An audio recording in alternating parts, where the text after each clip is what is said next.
Okay, Assalamualaikum warahmatullahi wabarakatuh, dan terima kasih saya ucapkan kepada semua kerana menjemput saya untuk berkongsi maybe sedikit pengalaman, sedikit perspektif dan juga sedikit orang kata ilmu lah tentang how do we look and how do we present ourselves as a petty officer. Okay. Sebelum tu saya nak betulkan sedikit pengenalan tentang diri saya. Saya tak pernah lah jadi duta. So kalau nak jadi duta tu dia masih jauh lagi. So I'm not in the I'm not in the Wisma Putra dalam Kementerian Luar Negeri. So when I was in MITI, I was an economic counselor. So di Washington DC saya bertugas sebagai economic counselor for 3 years lah. Then after I came back, I was seconded, maksudnya saya dipinjamkan ke Agensi Inovasi Malaysia di bawah Jabatan Perdana Menteri for 6 years. Selepas itu I did my PhD in Human Resource Development, focusing on leadership development. So I was looking at executive coaching. Okay. So itu sedikit sebanyak latar belakang tentang diri saya. So ada jodoh juga saya hari ni dengan Marlina. Is that what you call yourself? Marlinas Marlina. Ya, Marlina. Marlina. Marlina. Marlina. Kampung sikit. But it's so cute, Marlina. Okay, apa cute. Okay, so you all ni jemput saya juga for the second session ni. Sebenarnya is it your KPI or you sincerely want to learn something? Be honest with me. We want to learn something, Puan. I want to learn. Yes. Ke sebenarnya KPI nanti Cik K kata you all tak buat pun, kena ganti balik. Okay, anyway, saya tahu hari ni session ni tidak diwajibkan kehadiran. So I saw the notification for the program. So kehadiran tidak diwajibkan. Tapi alhamdulillah saya lihat ramai juga yang sanggup gunakan the weekends to join the program. Okay, saya minta diadakan pada pukul 9.30 because it's a weekend. So kita kena balance sebagai perempuan, sebagai PTD officer, walaupun the expectation and the work requirement ke atas kita sama dengan pegawai-pegawai lelaki, tapi kita harus pandai untuk membahagikan masa di antara keluarga dan kerjaya. Okay, so kalau kita tak ada masa siang, kita cari masa malam. When family kita tengah tidur ke apa, kita bangun buat kerja. So there's always time for everything. Okay, alright. Okay, let's start our session. Okay, when people look at us, people are looking at the image that we carry. Okay, so apa dia ABC of image, of self-image? First, people akan look at our appearance. Second, B, so ABC of image. B, people akan look at our behavior. And C, people akan tengok to how do we communicate. So these three elements combine akan bagi perspektif on how do people look at us, how do people perceive us. Okay, appearance ni apa? Appearance ni people akan tengok colour yang kita pakai. Kalau if it's too bright, nampak macam kita macam we are macam fun looking. Kadang-kadang warna-warna terang ni macam tak berapa sesuai untuk pergi office, because in the office kita tak nak unnecessary attention. Okay, kita nak people take us seriously, kita nak people tahu that we are ready, we mean business. Alright, so appearance ni akan juga tengok pada dress code kita, sesuai ke tak dress code, and grooming. So hari ni kita akan fokus on grooming lah. So yang merah tu kita akan fokus pada hari ni. Behavior tu merangkumi apa? Behavior tu merangkumi attitude kita. Okay, karakter kita lah. And then etiquette, civility. C, communication. So communication ni kita akan tengok verbal, macam mana cara kita bercakap, how do we communicate. Non-verbal, cara mata kita, cara kita berdiri, cara kita duduk, cara kita bergerak, dan juga body language. Alright, so apa yang saya merah-merahkan ni ialah perkara-perkara yang saya akan tekankan pada hari ini. So I'm not so much talking about colour apa you nak kena pakai dan macam mana, but I'm talking about overall, how do you present yourself, how do you polish yourself, so when people look at you, you have a very pleasant personality. Alright, itu benda yang kita akan cuba capai at the end of the session today. Okay, part 1 kita akan cakap pasal grooming. Okay, apa itu grooming sebenarnya? Okay, grooming ni is a process of making yourself look neat, attractive. So it's basically dipengaruhi oleh effort yang you put. Kalau you bangun pagi, you put on some makeup, you bersiap, so you akan nampak siap. So ini kalau you tahu you ambil masa half an hour untuk bersiap, tapi you bangun 15 minutes before you nak kena pergi tu, meaning that you only have a window of 15 minutes. So you only siap 50% daripada 100% untuk you bersiap. So you have to know how many minutes that you need to get ready. So you have to have enough time for you to get ready. Saya setakat ni sepanjang saya dah bekerja selama 15 tahun dalam servis, 16 tahun dalam servis, saya tak pernah ada satu hari yang saya pergi office tanpa tak make up lah. So saya macam ni, there's one boss, my boss dulu, dia memang datang office, dia sentiasa bersiap, sentiasa kemas. Dia cakap macam ni kat saya, Nasrin, 10 hari you datang kerja make up, cantik dan kemas, satu hari you datang tak siap, people akan remember yang satu hari tu. Alah babe, dia kalau tak make up pun buruk gila macam kita je. People akan ingat yang satu hari tu. Yang 10 hari yang you make up cantik ni, people akan lupa. So people nak cakap yang, alah dia sama je macam kita kalau tak make up babe. Seriously, comot juga macam kita. Okay? So don't ever miss the effort of 10 days tu dengan satu hari yang you datang office tak siap. Okay, so kalau katalah you memang betul-betul tak sempat sekalipun, spend a bit of time in your car dan make up sekejap, pakai lipstick sekejap, pakai eyeliner sekejap dan masuk office. Jangan datang sekali-kali you nampak tak bersiap. Macam ni, you boleh come up with 101 reasons, tapi sebenarnya itu dia reflect apa sebenarnya. Okay, hari ni session ni santai je tau. So you boleh on your microphone and masa bila saya tanya you boleh jawab je. It's okay. Hari ni santai-santai je, okay? So kalau you datang dalam keadaan tak make up je pun, kerja you tip top dan sebagainya, tapi you tak make up je, you tak make up kelang kabut, oh Suria tak siap lagi, hari ni baru nak siap. It reflects apa sebenarnya? It reflects you kurang disiplin. Betul? It reflects that you cannot manage your time properly. Because semua orang ada 24 jam sehari. Kalau kawan kita boleh datang dalam keadaan bersiap, dia ada 4 orang anak, tapi dia datang office cantik, kemas dan sebagainya, kenapa you yang ada seorang anak ni tak boleh buat?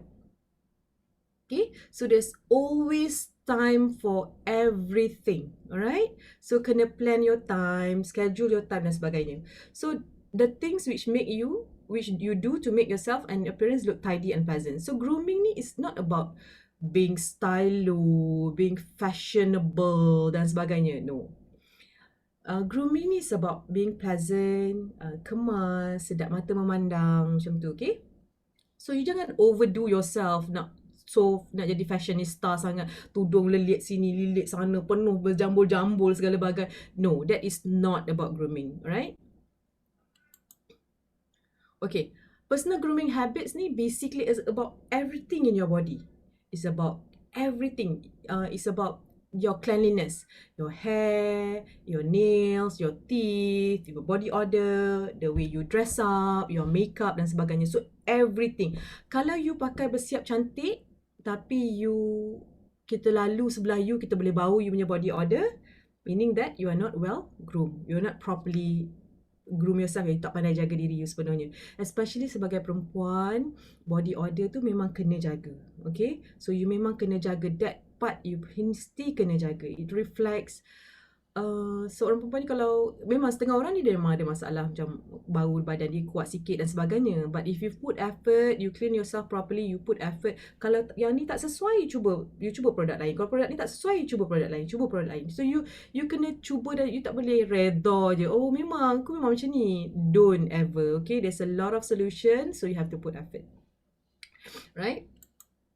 Okay, you will never get a second chance to make a good first impression. First impression ni, once they dah stay in people's punya mind, it's really hard to change it. Okay, especially kalau selepas tu, or you tak ada peluang untuk orang tu bekerja dengan you. So dia tak ada peluang untuk change dia punya first impression pasal you. Kalau dia tengok you datang kerja masa first day, you lapor diri, nanti you dalam keadaan serabai semua-semua, dia cakap macam, budak ni macam lembab je, macam malas gila, macam tu. So benda tu akan stay walaupun you dihantar ke unit lain, tapi whenever dia nampak you bila-bila masa dalam kementerian yang sama tu, dia dah ada perspektif yang dia dah stay dekat dia punya mind. So it's really hard. So kalau saya cakap apa? A first impression is made every day. So every day you are the chance to make a first impression. Not only for that particular person yang you dah kenal, tapi also for people yang you belum kenal. So make sure every day tu like a new fresh day. It's a new opportunity to tell people who you are, untuk betulkan perspektif orang, untuk kenal orang baru. So every day, don't take it for granted. Every day is a new day. Every day is a chance to make an impression. Alright? Okay. First impression. Dalam masa 30 saat, apa yang people dapat tengok you? Right? People will see your economic level. Macam mana you punya tahap level of economy you stable ke, you tak stable ke, your education level, the way you talk akan tengok intelligence you. So people akan rasa dia ni belajar tinggi ni, dia ni tak belajar tinggi. So this is secara assumption je lah, okay? First impression is just assumption. It's not necessarily right. So apa yang dia boleh judge daripada you? Dia rasa macam, okay, nampak macam, takkanlah dia ada master, macam ni je kot cara dia bercakap. So it reflects. So this is an assumption that people can have towards you.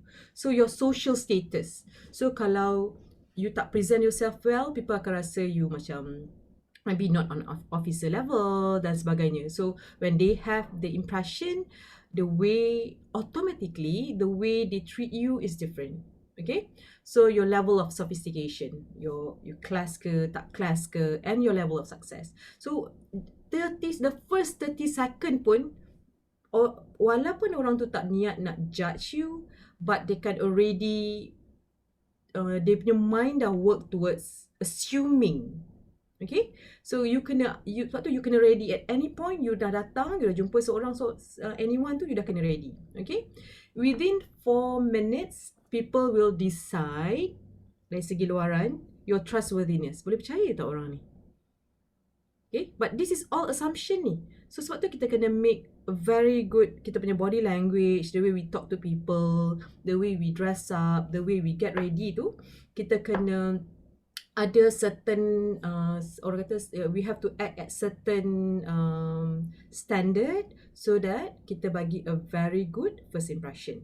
So within that 4 minutes, people dah boleh decide your trustworthiness. Boleh percaya tak orang ni? Okay? Compassion, ini penyayang ke, tak penyayang ke, garang ke. Macam saya lah, kalau saya tak senyum, garang kan? So, saya rasa saya macam kagum lah Marlene jemput saya, sebab saya rasa macam ramai yang takut sebab saya garang.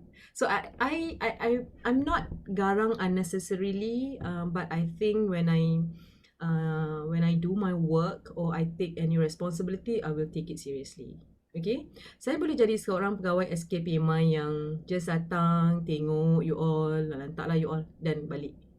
I can be that, okay? But I always ask myself, how do I give impact to people?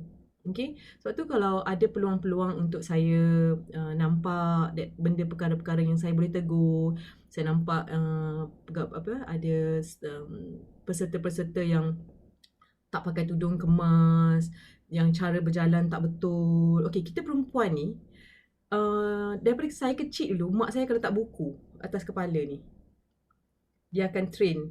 Dia kata perempuan ni kena jalan lurus, tak boleh jalan sepah, kaki ke sini, tak boleh. So perempuan ni dia kena ada dia punya tata cara dia, the way dia berjalan, kaki dia kena one line macam tu. So mak saya memang letak letak buku atas kepala and suruh jalan. That's how my mother trained me. Okay, so saya ambil effort. Kalau saya nampak mana-mana peserta yang jalan bersepah tu, saya tak adalah tegur jerit panggil, jalan sepah. Saya taklah aibkan orang, tapi saya akan panggil kejap, saya akan bisik, okay, you kena balik ni, you try to tengok cara you berjalan, letakkan buku di atas kepala dan you jalan, you walk. Okay, so that's how seorang perempuan tu, the way dia present diri dia kena present diri dia sebagai seorang yang penuh ketertiban dan keanggunan. Okay, itu dia. So sebagai PTD officer ni, kita kena jadi pegawai-pegawai yang anggun. Kita bukan nak jadi fashionista in the office. No. Pakai pin dekat sini, lepas tu dia punya rambu-ramba ni kat sini, sekali nak meeting macam ni, nak tanya bergayut-gayut macam tu. Lepas tu kadang pakai kan subang terkeluar kat sini panjang, subang semua ni. That is not professional in the office. Okay? Kalau you nak keluar, kalau you nak apa, up to you, but in the office, that's not professional. You boleh rasa you cantik, but that's not the objective that you are trying to achieve. Okay? So you kena be clear on that. So macam saya kata tadi, every day is an opportunity to make an impact, and within 4 minutes, people already can make assumption on whether they can trust you, whether you are penyayang enough, whether you are reliable, intelligence atau tidak, your level of friendliness, your confidence level, and juga your capability. People dah boleh assume, bagus, nampak macam bagus pegawai ni. Nampak cekap lah. Nampak cekap. Nampak tak? Nampak tak how people boleh be so judgmental? Nampak cekap within 4 minutes ni. So sekarang ni, cekap tidak tu ialah second question. Yang first question is, you kena nampak cekap dulu ni within 4 minutes ni. Right? So that's how people can be very judgmental, but kadang-kadang because of first impression, you lose the opportunity because people tak yakin dengan you. Banyak orang yang bagus-bagus ni, yang hebat-hebat, kadang-kadang dia tak dapat opportunity tu because they are not seen to have that capabilities, sedangkan they have it. Okay? So you kena balance. You jangan nampak capable, but you're not doing anything at all to make you capable. Okay? So you have to be seen capable so that people know that you are good. But you have to make sure that you are good. You have to put effort to be good. Right? Tu apa yang saya nak tekankan. Okay. The do's for the women. Right? Always look professional. Apabila kita di office, kita kena sentiasa look professional. Okay, cara kita pemakaian, cara kita bercakap, cara kita present ourselves, our facial impression dan sebagainya. Kita overall, when kita masuk ke dalam office punya environment, we have to be professional. Okay, so wear clothes that fit you. Okay, jangan pakai baju yang gelebih-gelebih, jangan pakai baju yang nampak baju pinjam. Okay, jangan. Sebab nampak macam you are not ready. So we have to be ready. Sebab kita adalah pegawai. When kita pegawai, we have to have certain credibility. So that when people say when we say something, it carry weight. Right? It carries some level of authority. So we have to look ready.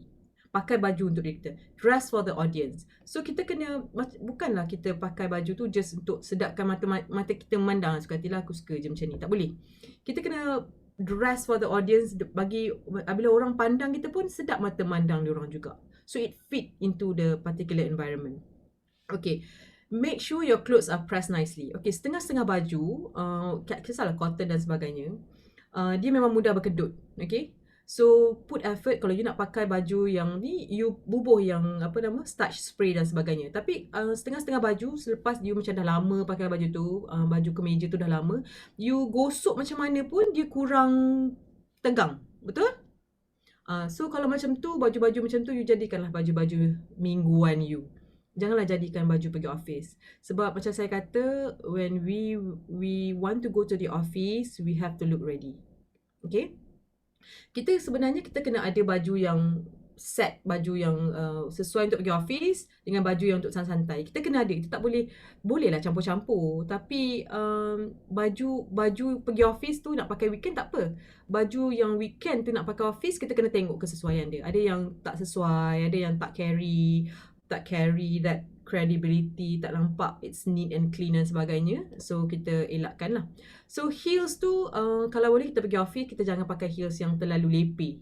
Alright, macam flat. Sebab tu kita dah train you all pakai heels yang sedikit tinggi, jangan terlalu tinggi. Sebab kalau terlalu tinggi nak fashion, nak 4 inci dan sebagainya tu, kalau you sebagai PA, it's okay. Sebab you duduk je. You duduk, selamat datang, ya, nak jumpa bos ya? Bos, ada orang datang. So you kerja you duduk je. And I'm telling you, as a PTD officer, you nak kena daripada bilik you nak kena pergi ke bilik lain, nak kena pergi ke naik atas hantar surat dekat KSU, pergi jumpa SUB, unit lain dan sebagainya. Especially dekat kementerian-kementerian, you akan sangat banyak berjalan. So macam saya kata, kita kena sentiasa ingat, we want to look pleasant, we want to be efficient in our dressing dan sebagainya supaya kita boleh bergerak ke sana kemari dengan cepat, dan we don't want to be a fashionista in the office. Itu bukan tugas kita. Kita bukan nak jadi model dekat office, okay? Kita nak jadi pegawai yang cekap, hebat dan anggun. Okay, sekarang ni kita kena ada dalam mind kita, we want to be a PTD officer yang anggun. Okay, that is our word. Anggun dan karisma. So kita nampak anggun, the way kita walk, selamat pagi, how are you? Macam tu, kita kena jadi anggun. So dalam mind kita, when you want to position yourself, bila you pejam mata, you nak gambarkan diri you, how do I want people to look at me? So the mental picture that you have to have is, you want to look anggun dan charismatic. Okay, conservative business makeup. So, pemakaian contact lens tu memang hak individuals, tapi pilihlah warna-warna yang lebih konservatif. Okay, satu lagi, saya punya mata ni warna coklat ni original So jangan cakap saya pakai contact lens. Okay, penat bapak saya dan mak saya membuat acuan untuk melahirkan mata coklat ini. Okay, kalau nak pakai makeup, nak pakai contact lens tu, pakai contact lens yang lebih warna-warna yang lebih konservatif. Pakai coklat, pakai black. Janganlah pakai light blue, emerald green, yellow. Semua tu boleh pakai, tapi boleh pakai di luar office hours. Okay? Macam saya kata, kita tak nak sekali-kali nampak macam hungry for attention. We shouldn't be an attention seeker, but we should be an attention grabber. So how do we be an attention grabber? Bila cara kita berpakaian tu kemas, cantik, anggun, the way we present ourselves. So when we walk into a place, people tengok, pandang 2 kali. Okay? Dan kita pula masuk pandang relax je. But we are not an attention seeker. Kalau attention seeker ni, dia macam try too hard. Dia nak pakai biru supaya people tengok dia. Biru. Padahal people macam kelakarnya macam tu. Okay? So kena sentiasa sesuaikan. Kita nak attention, but we want healthy and the right kind of attention. Itu kena kita sentiasa ingat. Especially perempuan. Perempuan, kalau kita salah position ourselves, kita akan attract unnecessary attention yang akan menyusahkan kehidupan kita di office. Nanti dapat orang-orang yang bosses yang bukan-bukan ni. Sebab jangan salahkan diorang. I'm not saying that lelaki tu baik. Lelaki memang dasarnya kan. Okay, saya tak nak sebut, nanti diorang kata agenda bias. So saya harap tak ada lelaki di dalam ini yang curi-curi mendengar. So kita kena present, when we are professional enough, people that came to us, people yang mendekati kita ialah people that are serious about us. Okay? Tapi kalau kita nampak bergedik-gedik, mata biru, pakai baju pergi kerja yang nipis-nipis, memang itu attention seeker. So, Marlinah sekalian, so I want all of you untuk jadi wanita-wanita PTD yang anggun dan berkarisma. Okay? Okay. Bila orang pandang kita, apa the first thing yang dia tengok? Dia akan tengok kita punya muka dulu, betul? So kita kena make sure bibir kita pakai lipstick sentiasa. 2 benda yang memang wajib. Kalau lepas solat, kadang-kadang lepas asar kita macam malas kan? Macam malas nak balik dah kan? Make sure pakailah eyeliner, pakai lipstick, done. Okay, pakai bedak sikit, done.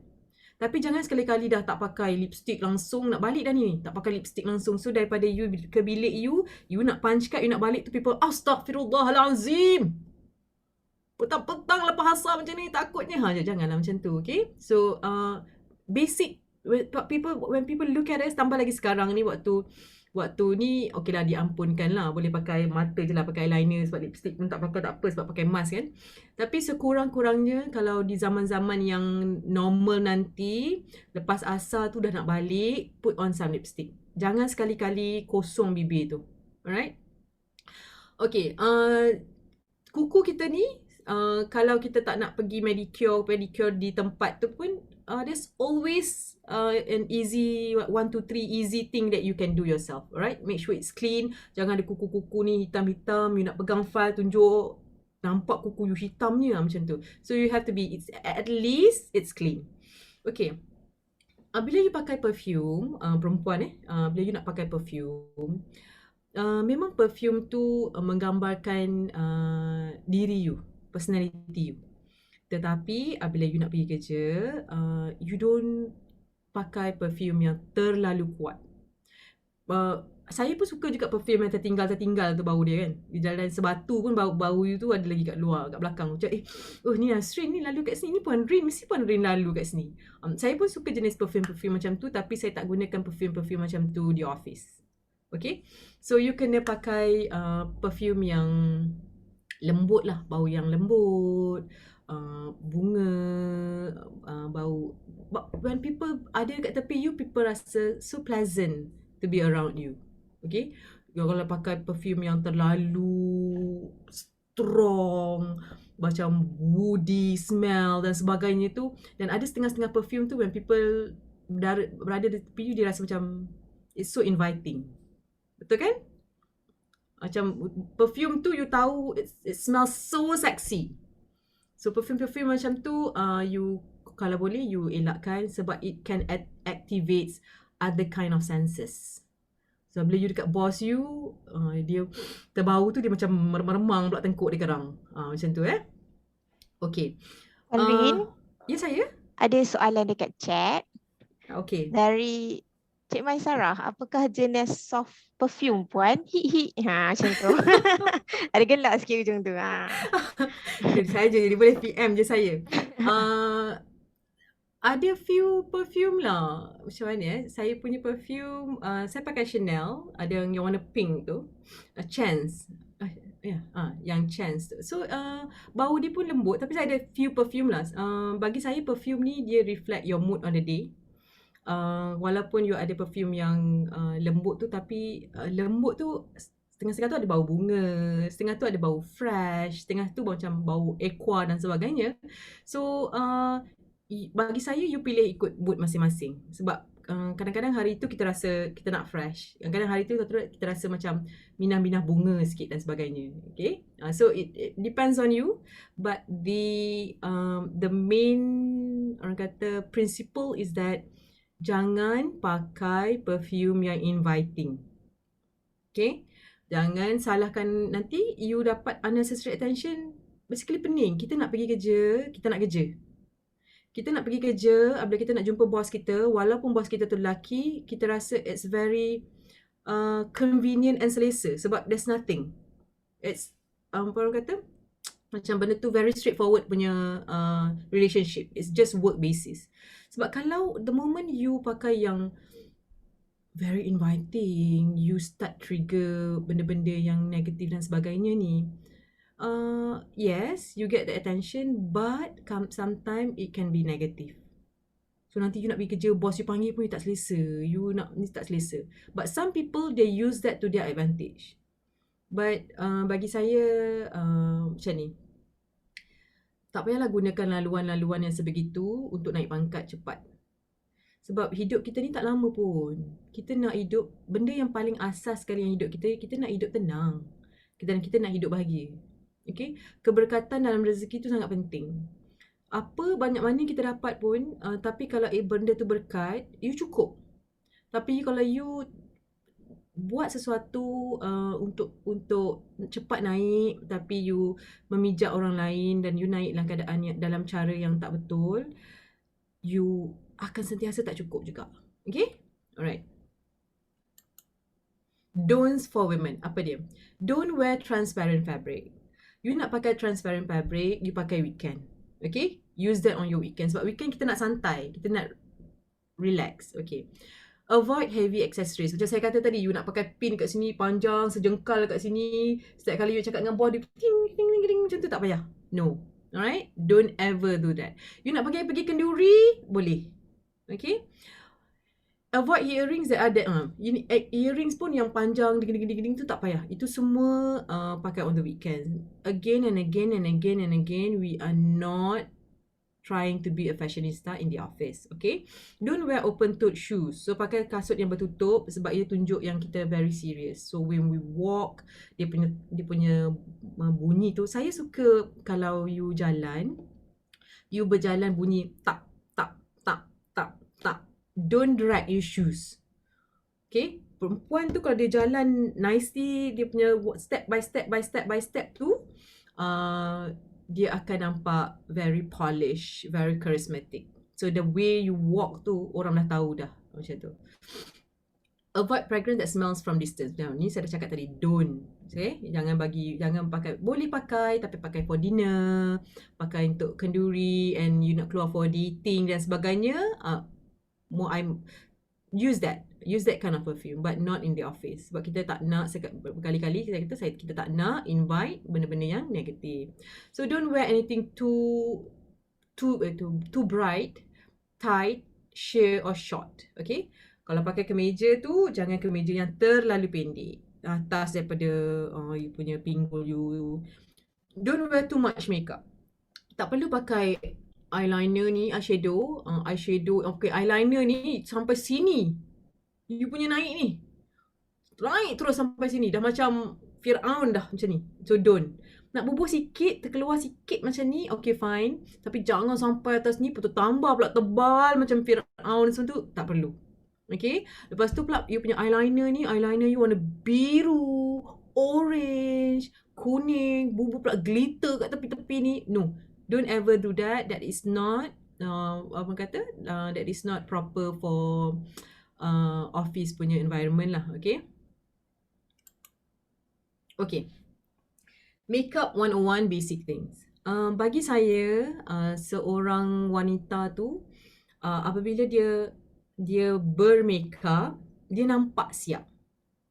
Makeup tu tak perlulah tebal. Makeup tu tak perlulah macam terlalu over. But basic you kena ada. You kena put something on your face, baru you nampak bersiap.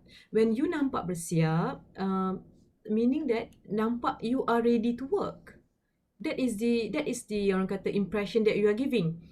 You datang kerja dalam keadaan bersiap, meaning that you are ready, you memang dah bersedia, okay, I'm ready to work. So that is the kind of aura yang you bagi pada bosses you dan pada kawan-kawan office you. Ni kalau you dah tak bersiapnya, nampak macam baru bangun tidurnya, people tak tahu dalam ni siap ke tidak ni. Kalau kat luar ni pun tak siap, dia punya ready ke tak? Dia punya processor dalam ni siap tak? Tu people nak nampak tu. Kan, luar pun tak siap, dalam mesti tak siap juga macam tu. So, apa basic things yang you kena ada? You have to have foundation, you have to have eyeliner, brow liner, mascara, blusher and brush, face powder, lipstick and moisturizer. Okay, moisturizer ni, some people dia tak pakai katanya. Tak perlulah, tak minat pakai moisturizer. No. Please pakai moisturizer because it's too dry, pipi you macam kulit you tak healthy. Okay, you have to have moisturizer. Okay. Kita tengok berapa lama je yang you perlukan. Ya, tak ada masa lah puan. Tak sempat lah puan nak siap. Banyak masa lah. Okay. Apply primer to the face to enhance the appearance. 1 minit je. Okay. Apply the concealer on foundation. Nak bubuh bawah-bawah mata ni semua 4 minit. So 4 campur 1 baru 5 minit. Okay. Apply, you dah pakai concealer tadi. Lepas tu you dah pakai foundation. So it took you 4 minutes. Lepas tu apa? Apply little blush. Blush seminit je sini, seminit. Tak sampai seminit pun. Okay. Lepas tu eye makeup. Eye makeup ni 3 minit.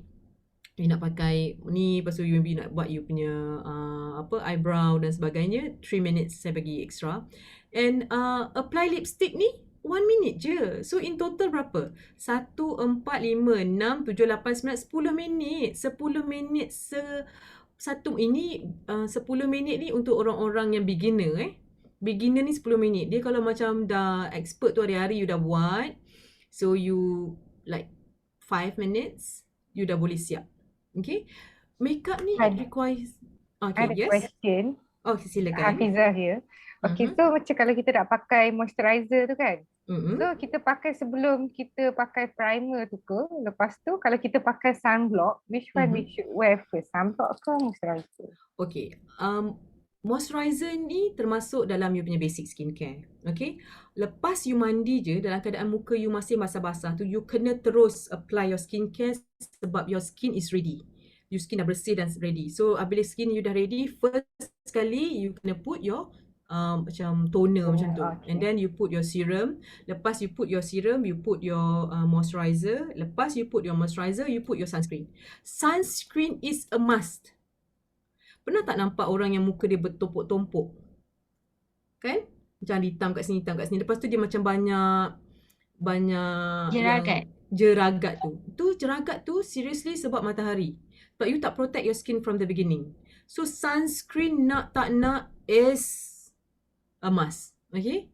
Start wearing sunscreen. Even kalau macam you nak keluar sekejap, you nak cuci, you nak pergi sidai pokok pula dah. Jirus pokok, sidai baju. Okay. Sidai pokok pula. Okay. Pakai sunscreen. Saya keluar rumah ke, saya tak keluar rumah ke, sebab kadang-kadang kita lari sekejap pergi speed mart dan sebagainya kan. So takkanlah pada masa tu baru kita nak pakai. So saya sunscreen tu even at home is part of my basic skincare steps lah. Okay. Lepas tu waktu malam pun seriously invest sedikit. Sebenarnya kita tak perlu. It's not about how expensive your skincare is, but it's about your routine. Kalau you buat sentiasa, you boleh nampak kesan dia. So it's about routine. Kena rajin. Nak cantik ni kena rajin. Okay? Itu je asas je. Nak cantik kena rajin. So malam-malam tu invest on night cream and eye cream sebab people akan tengok muka kita dulu. So nak kalau setengah tu apabila dia tak pakai eye cream, tak pakai moisturizer, apabila you tengok dia punya lines ni, fine lines ni, it's really deep. So once dia punya line tu dah very deep, so it's hard to orang kata recover balik benda tu. So sentiasa pakai eye cream, sentiasa itu benda pertama yang orang nampak. Even kalau kita pakai mask sekarang ni pun, people akan nampak sini dulu.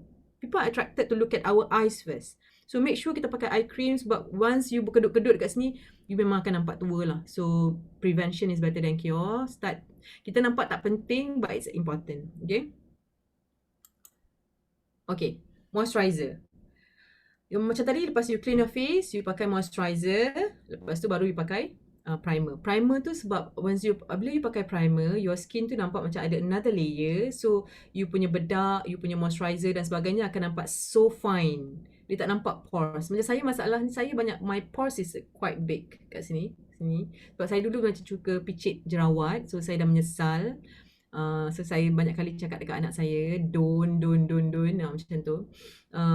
So itulah, saya menyesal lah. So pada anda semua ni yang mana picit-picit jerawat tu, sebab saya rasa you all ni dah bukan remaja, lupa pula, silap.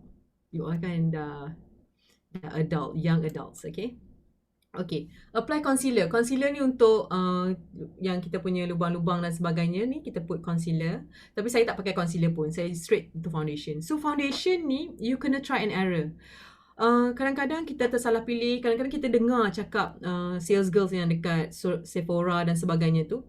Dia kata, okay, pakai ni, you nak white base or you nak yellow base dan sebagainya. Kadang-kadang kita pun ikut cakap dia, kita pakai. Bila kita pakai, kita nampak malap dan kusam. Bila kita nampak malap dan kusam tu, meaning that it's not our colour.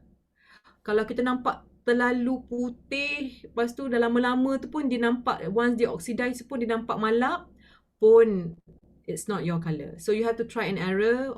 The moment you find the right colour, then stick to it. Okay?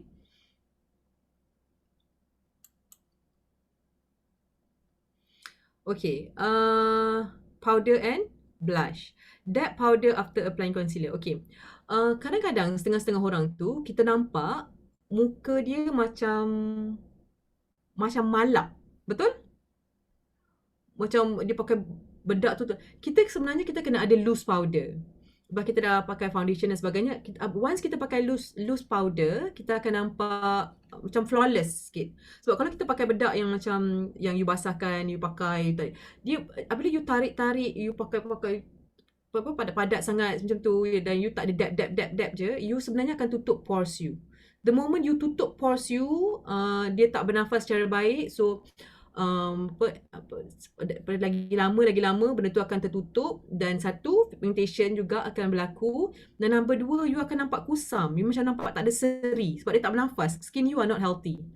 So jangan pakai bedak tu you pakai tarik bubuh foundation pun you tarik.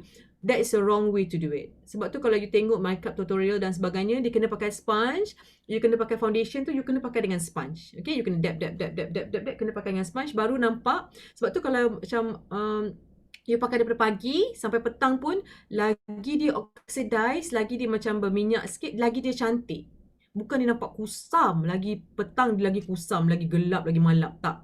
So you kena dab supaya dia still boleh bernafas, okay? Kalau macam tu, once dia oxidize tu, lagi dia nampak cantik, nampak berminyak cantik muka you, nampak berseri, okay? Lepas tu you pakai blush. You pakai blush tu, janganlah pakai blush dekat sini je, macam opera Cina tu kan. So dia kena tarik macam ni semua, alright? So benda tu is, makeup ni is an art sebenarnya. Kadang-kadang you beli blusher colour ni, apabila you pakai kat muka you, oh nampak you macam cerah. Apabila you pakai ni, oh nampak you macam ceria. So you have to play around with the colours that you want. Okay, there's no orang kata standard thing for everybody. So you have to play around with it lah. Aziatul ni, saya pun sensitive skin. Aziatul, dulu saya tak boleh pakai lipstick sebarang.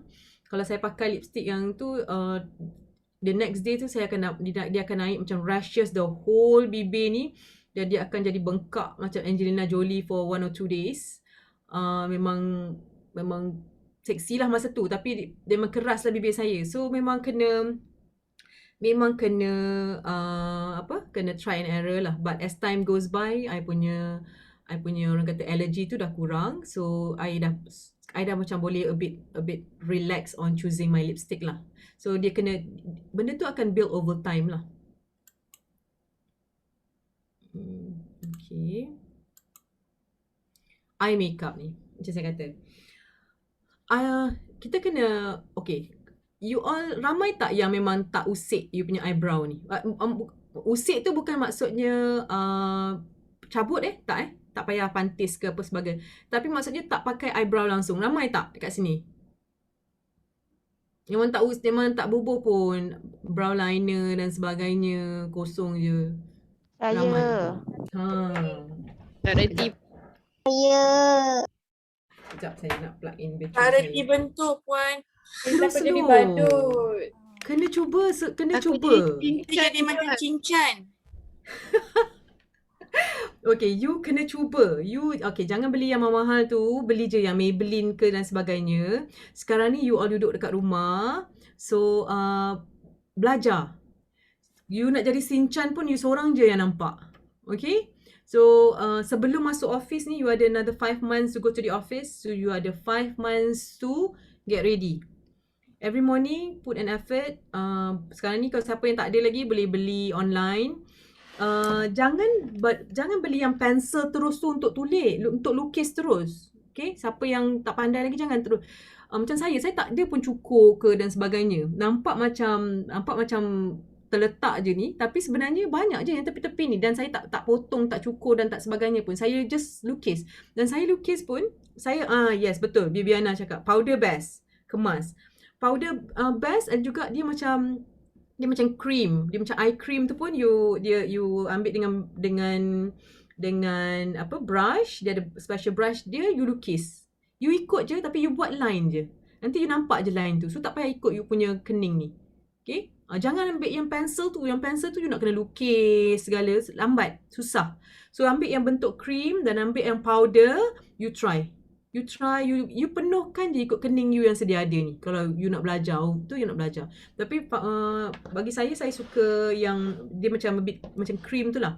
Dia macam creamy tu, dia memang tahan lama lah. Dia tahan lama dan dikemas, dia nampak macam terletak aje. I'm telling you, the moment you start buat your brow, you nampak siap. You cuba, you buat je ni, you pakai eyeliner, you pakai lipstick, you dah nampak bersiap. It's going to make you look really different. Okay, try cuba mulai hari ni, cuba beli, siapa yang belum ada, beli online dan sebagainya, dan start practicing. You ada another 5 months to make an impact. You had another 5 months before you go to the office, before your first introduction to KSU dan sebagainya. So before that 5 months, get ready, okay? So that is your commitment. That is one of the goals. You nak habis DPA. Tapi you nak habis DPA kosong-kosong ke? DPA ni is about preparing yourself to be a good leader. But macam saya kata, when people have first impression yang salah terhadap you, you lose half of the opportunity. Okay? People tak nampak you ready, people tak nampak you bersedia dan sebagainya. Okay, apply eyeliner, choose liner yang sesuai dengan your natural hair color. Lepas tu put mascara. Mascara pun perlu. Nampak the moment you dah bubuh you punya eyeshadow, kalau you tak bubuh eyeliner, dia tak emphasize enough. Okay? So kalau you bubuh eyeliner ni dia akan nampak you macam very alert, kan? Mata you macam bersedia, macam bersiap, mata you besar, bulat, ready. Nampak you very alert. So kita nak nampak kita bersedia. Kita tak nak nampak kita lemah je, macam buka mata tak buka mata je. Kita tak nak macam tu. Kita nak look alert. So that is why kita kena put this part ni, kita kena. Kalau mata dah besar, sesuai tak pakai eyeliner pun. Satu, it's try and error. Number 2, jangan pakai penuh semua. You pakai half je. Daripada sini sampai ke sini je. Jangan sampai yang depan ni. Okay, pakai just half daripada belakang ke tengah. Okay, kalau mata you dah besar.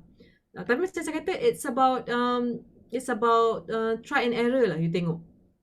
Takut pakai eyeliner, takut tercucuk mata. It's about practice, sayang. It's about practice. So you kena practice sentiasa. Macam saya kata, ada 5 months. So get ready. Saya nak Marlinah sekalian ini jadi wanita-wanita yang anggun. Okay? Apa pandangan Puan mengenai brow tattoo sebab menjimatkan masa buat kening? Okay, Bibiana, macam brow tattoo ni for Islam tak boleh lah. Tu kalau memang senang, tapi you have to be careful. Siapa yang nak buat ni, kena be careful sebab saya ada kawan yang dia buat brow tattoo kat tempat yang macam dia kata murah-murah bagus. Tapi seriously, hasil dia memang macam sinchan. Dan it's there forever. Brow tattoo tu dekat kening dia memang dah stay forever. So you have to be very careful kalau you nak invest on brow ni. Siapa yang tapi untuk orang Islam memang tak boleh lah. Okay. Lipstick, setengah-setengah orang mempunyai bibir yang kering, kan. Dia berkerak-kerak dah bibir dia. So selalu pakai scrub. Dia ada special scrub. You kena scrub bibir you. Sentiasa pakai, kalau macam duduk kat rumah, kena pakai lip balm dan sebagainya. Sebab bibir yang berkerak-kerak tu nampaklah tak seksi. Bukanlah nak suruh nampak seksi pun. But you don't feel, when you talk, people will look at your lips. Tahu tak? So people akan nampak, ya Allah bibir dia kering. Jadi kan, you tengah cakap ni. Tapi dalam kepala orang tu tengah tengok something, okay, something is not right about your bibir. Dalam hati, dalam kepala dia tengah proses. Like 25% of the attention goes to your lips. Keringnya bibir dia, oh my god, ya Allah bergerak-gerak dah ni. Macam tu. So kita tak nak people tengok kita punya bibir tu macam divert from the content that we are talking. So kita kena kita kena bersiap lah basically. Kita kena at every angle tu, bila it's not fair kan, people are always judging us. But it's not about judging, okay? It's about self-care. You kena jaga diri you dulu. Kalau you ada banyak masa untuk jaga orang lain, you ada banyak masa untuk jaga family you dan sebagainya, kenapalah tidak meluangkan sedikit masa untuk self-care, untuk jaga diri sendiri. Okay? Sebab macam ni, when you are happy, you are transmitting happy aura to everyone. So when you are happy, people around you are happier. Okay? So kalau you macam so penat, you tengok muka you pun macam Allah tak semangatnya tengok muka you dan sebagainya, you pun transmit a very negative aura and lemau dan sebagainya. So don't do that. Sayangi diri anda sendiri sebelum anda menyayangi orang lain, because it's actually doing a favor for them. When you are happy, you are actually doing favor for them, right? Rin, ada soalan sikit dari Nurlaini. Okay. Kening sudah tebal, perlu lukis lagi ke atau cukup sekadar berus bulu kening supaya kemas? Rasa tak yakin lepas lukis kening.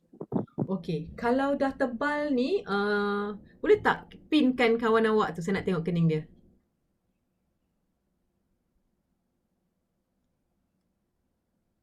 Laini boleh raise hand tak? Cannot found you. Tu. Oh, kening dia dah cantik sangat ni. Orang ni pun cantik. Okay, saya tengok kening you macam hujung ni je. Dia tak habis kan. Dia punya yang tebal tu depan ni. Macam yang belakang ni dia macam kurang colour. Nampak tak? Dia kurang colour hitam. Yang depan ni dia hitam kan. Yang sini dia kurang sikit. Nampak tak? Kan? People akan nampak walaupun dah terlukis cantik tu. Tapi this part gelap lah hitam. Yang sini kurang sikit. So what you can do is that you ambil yang tadi Bibiana suggested. Dia kata ambil yang bentuk powder kan. You ambil yang bentuk powder, you tambah yang tepi ni je sikit. Sebab dia nampak macam bentuk tu dah cantik. Tapi dia nampak hitam depan je. Lepas tu dia macam kurang dah kat tepi ni. So nampak macam stop. Dia sikit je, lepas tu dia macam stop. Dia tak smooth. You tengok colour you tu macam tak smooth. So beli yang beli yang macam Bibiana tadi kata powder, tambah sikit hitam tu sebelah sini. Okay. But you have a very nice punya bentuk dah sebagai cantik dah. Dan orang dia pun orang cantik. Tambah kat belakang je lah puan. Yes, tambah kat belakang je. Tapi buatlah line tu sampai ke belakang macam ni. Cantik kan? Macam tu. Buat sampai ke belakang sikit. Sebab kalau tidak nampak kat sini je yang gelap dia. Yang sini tu tak nampak dia punya flow. Flow dia tak sama colour. Right? Baik puan, terima kasih. Sama. So makin cantik lah kawan awak lepas ni. Okay puan, ada sikit lagi soalan sebelum kita masuk pakaian kan daripada Bibiana tadi. Tapi yang ini berkaitan manicure. Clear pink nail polish acceptable tak? It make our nail looks less pale and it look natural. Boleh. Boleh pakai. Kalau kita nak pergi office boleh pakai apa nama orang kata nail polish ni boleh pakai. Tapi bukanlah colour-colour yang black, green dan sebagainya. Kalau macam pink ataupun white ataupun you just pakai yang clear polish dan sebagainya tu boleh. Okay. Every time the simple principle in choosing whatever that you want to do or whatever you want to wear dan sebagainya, the decision making process is the main principle is whether how do people perceive it. Okay, kalau you tak kata how do people perceive it, kalau you tengok orang lain pakai macam tu, macam mana? Okay, sebab kita pun manusia, kita pun we don't want to judge people, but kita pun terjudge juga kan. It's how our mental work. Okay, so kalau you nampak officer yang pakai kalau warna hitam dia pakai dia datang, kita pun rasa macam it's not appropriate kan. So kita, when we feel that it's not appropriate if other people do it, then meaning that it's also not appropriate for us. Okay, this is something else. This is about social media posting. Okay, kalau you nak post something on social media, you teragak-agak, you ask yourself one question. Will I delete this in the future? Kalau you rasa you akan delete in the future, meaning that it's not supposed to be there in the first place. Macam you marah kat someone, you kutuk ni kan, you kutuk. You belum post lagi ni. Lepas tu you kata agak-agak I akan delete tak? kalau you rasa, oh nanti kalau bos aku tengok mesti aku delete. So tak perlulah post. Okay? But when you want to post, you want it to be there forever, meaning that it has all the right to be there. Itu je, simple as that. You nak marah someone, you nak put in someone, you nak bubuh picture ni. Dan kalau you kata, nanti kalau aku dah tua-tua nanti aku tengok gambar ni. Meaning that it's not supposed to be in the first place pun. Simple. Okay? Okay. Ni saya akan sentuh ni terlalu asas sahaja. Pasal pakaian ni. Okay, basically ada 3 jenis pakaian, iaitu pakaian formal, semi-formal and casual. Okay, sebagai seorang perempuan, advantage kita ialah kita akan tertakluk kepada fashion lah. Keputusan kita tu akan sedikit sebanyak dipengaruhi oleh fashion terkini dan sebagainya. So I don't want to be too strict on this. Tapi kita kena sentiasa sesuaikan lah. Kalau formal tu macam mana, semi-formal tu macam mana, casual ni macam mana.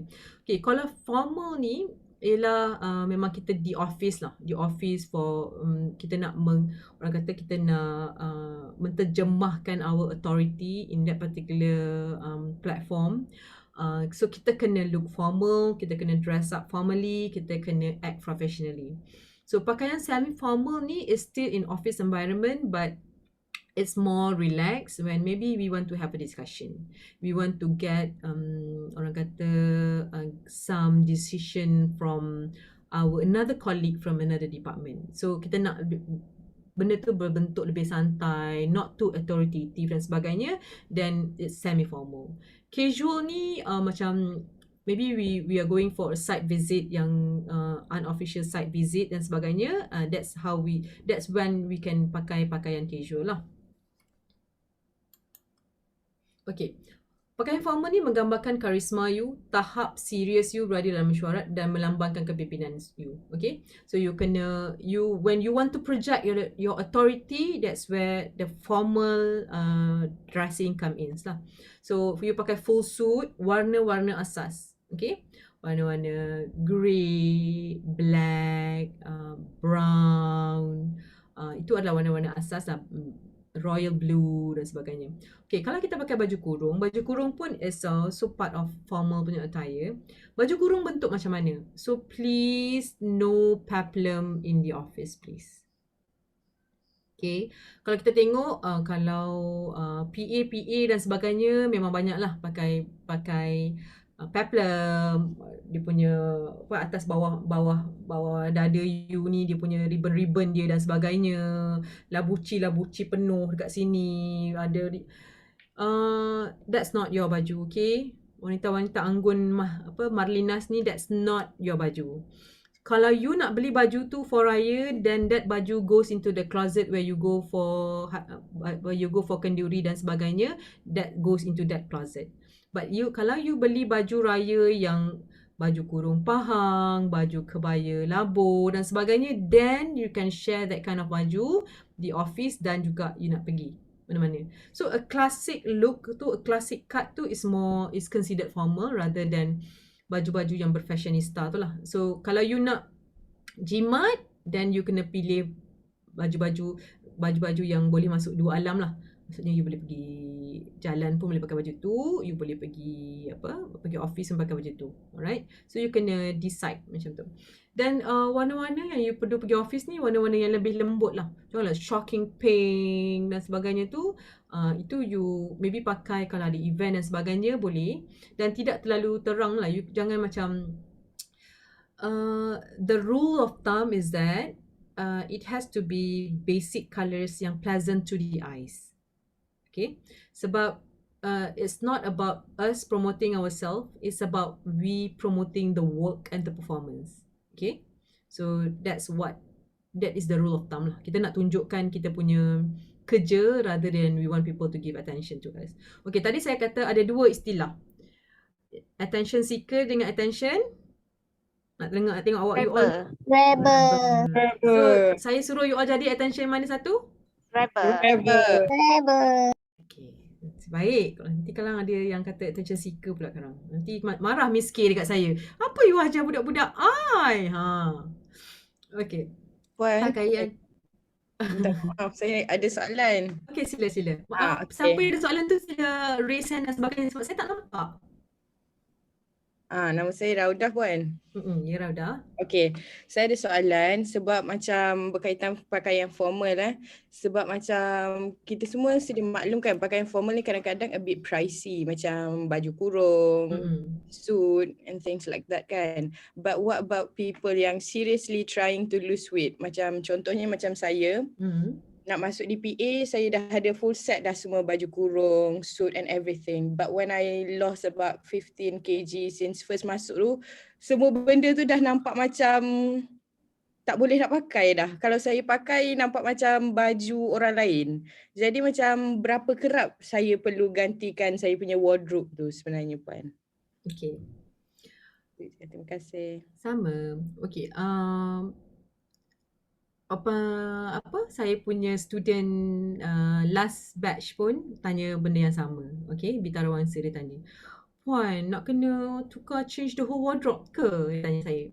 So my answer to them is that don't. Okay, kalau you are planning to still lose more and more weight, don't invest on suit yet. Sebab suit ni memang mahal sikit. So don't do that. Jangan invest. Sekarang ni kalau kita tengok dekat dalam online pun, kita ada je dapat je baju kurung RM59, RM60. Pakai baju tu. It's not about price. You have to put in mind it's not about price. It's about how you present yourself. Okay? So jangan pakai baju nak pergi office, nak beli baju kurung 300 sampai membebankan you. Don't ever do that. Tak pernah pun ada dalam kamus hidup saya yang the pricey it is, the better it is. No, never. So banyak. So tengok dalam sekarang you invest on baju kurung. You go for baju kurung at the moment. That's the best for you. You go for baju kurung, don't invest on suit and cari baju kurung yang murah-murah tapi cantik. To be safe, I rasa it's better untuk ambil baju kurung yang plain. Okay, baju kurung yang macam baju bunga-bunga tu nanti macam kalau yang murah tu kadang-kadang nampak kain dia tu. Nampak murah tu nampak kain dia, bentuk bunga dia nampak sangat. Kalau yang plain tu dia tak nampak. Dia tak nampak sangat dia punya gap beza dia. So cari yang plain, sesuaikan dengan tudung yang macam cantik dan sebagainya. So that's better lah. So don't ever invest on suit yet because nanti kalau you dah bayar mahal for the suit and then you dah tak boleh pakai memang ni lah rugi. Okay. So invest je dalam baju-baju kurung dulu. And then satu lagi macam ni.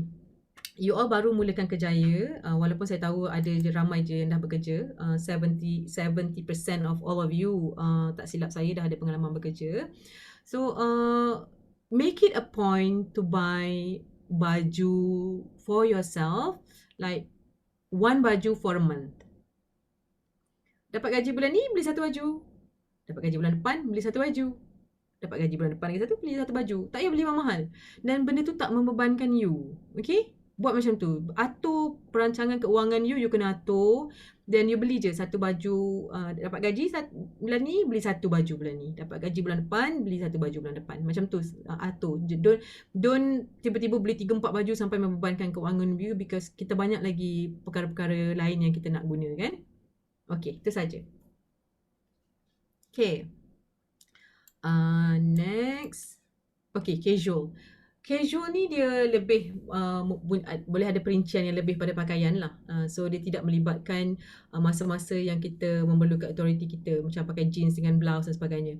But please, seperti the officer, don't ever pakai jeans yang sampai nampak kulit tu lah. If you want to be trendy, it's okay. Go ahead, be trendy. But dalam that trendy, you have to remember that you are carry an image of a government officer.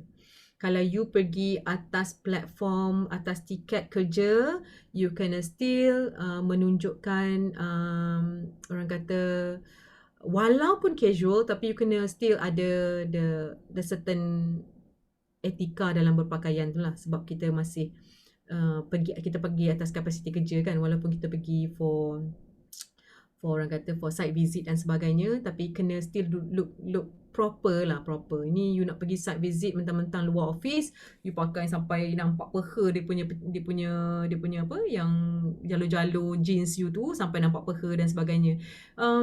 You bila you pergi atas tiket office, you pergi atas dasar kerja, you kena still look proper lah, itu saja. Okay. Okay, tadi kita ada cakap pasal baju kurung kan. Baju kurung ni pun kalau salah pilih, dia akan jadi tak formal. Okay, macam mana baju kurung yang formal, macam mana baju kurung yang dikira tidak formal. Baju kurung formal ialah baju kurung yang mengekalkan the traditional cut. Macam saya kata tadi, baju kurung biasa, baju kurung pahang, kebaya labur dan sebagainya lah. Kebaya nyonya tu bukan kebaya nyonya tu dah tak formal. Dia tak jarang, dia tak mudah berkedut, dia tak terlalu berkilat dan dia tak ada banyak perincian pada baju yang labuci-labuci. Lepas tu dia one layer kat luar, buka kan ada layer lagi satu kat dalam. So bukan macam tu. So corak dia sedikit je dan lebih baik plain lah. Because when you pakai baju plain tu, dia nampak lebih macam serious, lebih formal lah macam tu. Okay. Yang tak formal ni dia ketat, melekat-lekat dekat badan dan dia jarang you nak pakai yang kan selalu dulu-dulu dia macam kat luar lepas tu dalam tu ada yang macam short dekat sini, dalam tu nampak ni. Itu semua pakaian-pakaian you untuk berhari raya. So sila pakai untuk berhari raya ataupun for dinner or for kenduri dan sebagainya. That's for your social event, you can use that, but not into the office, alright. Mudah berkedut, terlalu berkilat, sarat dengan labuci dan rendah tu pun sorry please, that's not the place. Corak yang terlalu besar dan semak tu pun lah tak formal. So macam penuh bunga, you pergi ada bunga seketul dekat badan you, dekat dada you, so people tengok pun macam macam tu. So kita macam ni, kita nak look orang kata pleasant and tenang lah dalam bila kita pergi office ni. Kita nampak tenang, kita nampak ready, kita tak nampak sarat dan sebagainya. Okay. Pemilihan kasut, tutup kat depan dan belakang, tumit dia tak terlalu tinggi macam halus, betul boleh, tapi kadang-kadang you nak banyak jalan, you dah letih dan sebagainya. So I leave it to you, size tumit, as long as you are comfortable to run.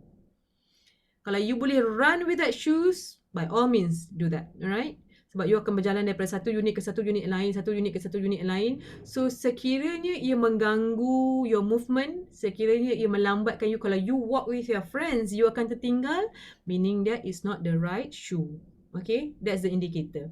But if you boleh jalan dengan kawan you, bila bos panggil, you boleh jalan as the same pace as your friend, you tak tertinggal, meaning that you are wearing the right shoe. Color-color asas yang tunjuk formality is macam saya kata basic colours, which is black, brown, kelabu, navy blue. Those are the basic formal colours, alright? Okay. You are your greatest asset. Put your time, effort and money into training, grooming, encouraging your greatest asset. So you always have to remember that. You sendiri ni ialah your own asset. Okay, so you have to take care of yourself first before you take care of other people. So you have to make yourself happy first before you make other people happy. Sebab macam ni, bila you tak jaga diri you, when you look at the mirror, you tak nampak, you sendiri bukan tak berselera, you sendiri tak nampak macam happynya tengok diri you, tak rasa pun you macam proud to look at yourself in the mirror, meaning that you have not given yourself self-love. You macam pandang cermin tu ala-ala je, macam makeup-makeup macam tu. You tak ada rasa macam happy to look at yourself, suka tengok cermin. Macam bila you tengok cermin tu, you macam nak senyum tengok cermin tu, pandang sini, you tak appreciate yourself enough. Okay, so spend time to love yourself, put effort to make yourself happy first, because lepas daripada tu you akan menghappykan orang-orang sekeliling. Siapa yang sekadar ala-ala tengok cermin tu macam tengah sikat rambut, ya tengah sikat rambut ni, macam tu je, meaning that you memang seriously tak bagi enough time for yourself. Okay. Okay, part 2. So dah pukul berapa Okay, ada masa sikit lagi, saya speed sikit. Part 2 is behavior. So behavior ni kita akan cakap pasal attitude dan kita cakap pasal etiquette. pentingnya behavior in the office ni akan mempengaruhi the way you behave in the office and the way other people perceive you. Okay. Okay, good work attitude. Attitude ni is a state of mind. You yang akan setkan macam mana you akan bawa diri you dekat in office environment. So whether you are positive, you are negative dan sebagainya. Kalau you positive, you akan nampak setiap perkara yang berlaku tu ada kebaikan dia. But when you are negative, everything that comes to you, the decision making ke, when boss you suruh buat balik ke betulkan, you akan rasa negative. But once you are positive, you akan rasa macam, oh okay, at least I learned something new today. Macam tu. Kalau you negative macam, aku dah buat dah kot. Alah macam dia pandai. Buatlah sendiri. Padahal benda tu, ilmu tu penting untuk you di masa depan. So you have to set the right attitude. Okay. So attitude is the way you look at life. Macam saya kata tadi, it's how you look at it. If you want to take it positively, you can take it positively. But the same thing too, if you want to take it negatively, you can always look at the negative side. So you have to decide. Benda tu akan mempengaruhi the way you think, the way you feel, and the way you behaving. Okay. Okay. Ada 6 elements that define your attitude at work. Okay. Basically benda ni macam pairing. Pride with skills and knowledge, passion, direction, belief and action. Okay. You tengok how this element amazingly will orang kata will impact your attitude. Tengok Okay. Pride minus skills and knowledge. You ada pride about your work, tapi you tak ada skills and knowledge. Attitude you akan berbentuk arrogant. Yelah, you ada pride, you bangga dengan kerja you, tapi you tak ada skill, you tak ada knowledge. So you macam bodoh sombong, arrogant. Alright? You ada skills, you ada knowledge, but you don't have no pride. So you akan buat ala-ala kerja-kerja yang biasa je. Maksudnya you ada skill, you pandai buat, tapi macam you tak take pride of your work. So you bagi, okay lah ni cukup bagi minit macam ni dah lah. Alah cukup-cukup lah tu, macam tu. So you akan end up buat kerja yang biasa-biasa je. Okay, sebab you tak take pride of your work. You tak bangga pun dengan kerja you. You nak sekadar alah siap je. Padahal you pandai ni. You ada skills untuk tulis minit yang baik. You ada skills untuk buat something yang penulisan yang bagus, policy making dan sebagainya. But when you don't take pride, you don't care, you will only produce mediocre work. Okay? But if you have pride of your work and you ada skills and knowledge, you akan produce an excellent work. Sebab apa? You tak akan bagi kerja-kerja yang half-baked, but you took pride of the work. And on top of that, you ada skills and knowledge. So the work that you're going to produce is excellent work. Okay, nampak tak? Kan? Ada pride tapi tak ada skill, you akan jadi arrogance. Okay, next. Kita tengok. Passion. You ada passion tapi you tak ada direction. So, silap. Arrogant ke? Saya rasa salah ni. Sabar ya. Passion tak ada direction. Nanti saya confirm kembali yang first tu. Saya rasa salah yang first tu. Okay, tak apa. Direction, you ada direction ni, you tahu nak pergi mana, tapi you tak ada passion nak buat. Jadi success ni takes longer, if ever. Kadang-kadang tak tempat sampai pun sukses. Okay, so passion plus direction, you ada goals galau. Maksudnya you ada banyak benda yang you nak capai, banyak benda yang you boleh capai. Okay, next. Belief, no action. You ada belief, you maksudnya tahu apa yang you nak, but you tak ada action, so it's going to be just fantasy lah. So okay, you angan-angan je. So you ada action tapi you tak ada belief, maksudnya you buat benda yang you tak percaya, you buat je. So macam you ikut bodoh-bodoh je, macam it's foolish lah. So you buat benda yang you tak percaya, alright? But when you have belief and you put action, so it's basically dreams come true. Nampak tak benda-benda ni? Benda-benda kecil mempengaruhi your attitude in the office. Kan? Nampak kan? Okay. Etiquette. Apa sebenarnya etiquette ni? Etiquette ni is rules ataupun code of conduct yang acceptable by the society. So apabila you bertindak mengikut etika yang sesuai, you akan rasa diterima dalam social norm lah. Tak adalah nampak awkward, socially awkward sangat. You pergi satu tempat tu, people tengok cara you ni, people rasa macam, she's so awkward. Kan? You berdiri tepi kawan-kawan you, cara you ni, people macam, I don't know, she's so awkward. Macam tu. So, you kena behave ikut certain ethics, certain cara. So, kalau workplace ethics ni?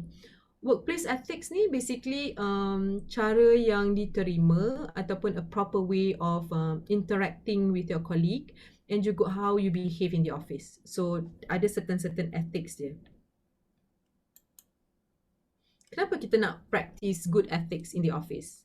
Satu, kita nak avoid negative confrontation. So, kita tak nak apabila kita bertindak in a certain way, people rasa offended dengan cara kita. So, kita akan ada negative confrontation. People akan rasa macam we are not respecting them dan sebagainya lah. So, kita nak avoid office politics. Kita nak communicate more effectively dan kita nak avoid stress and workplace tension and juga misunderstanding. Okay. Kita akan spend, to be honest, kalau tak ada COVID dan sebagainya, memang kita akan spend a lot of time in the office, which is around 8 hours, 9 hours, kadang-kadang 10 hours in the office.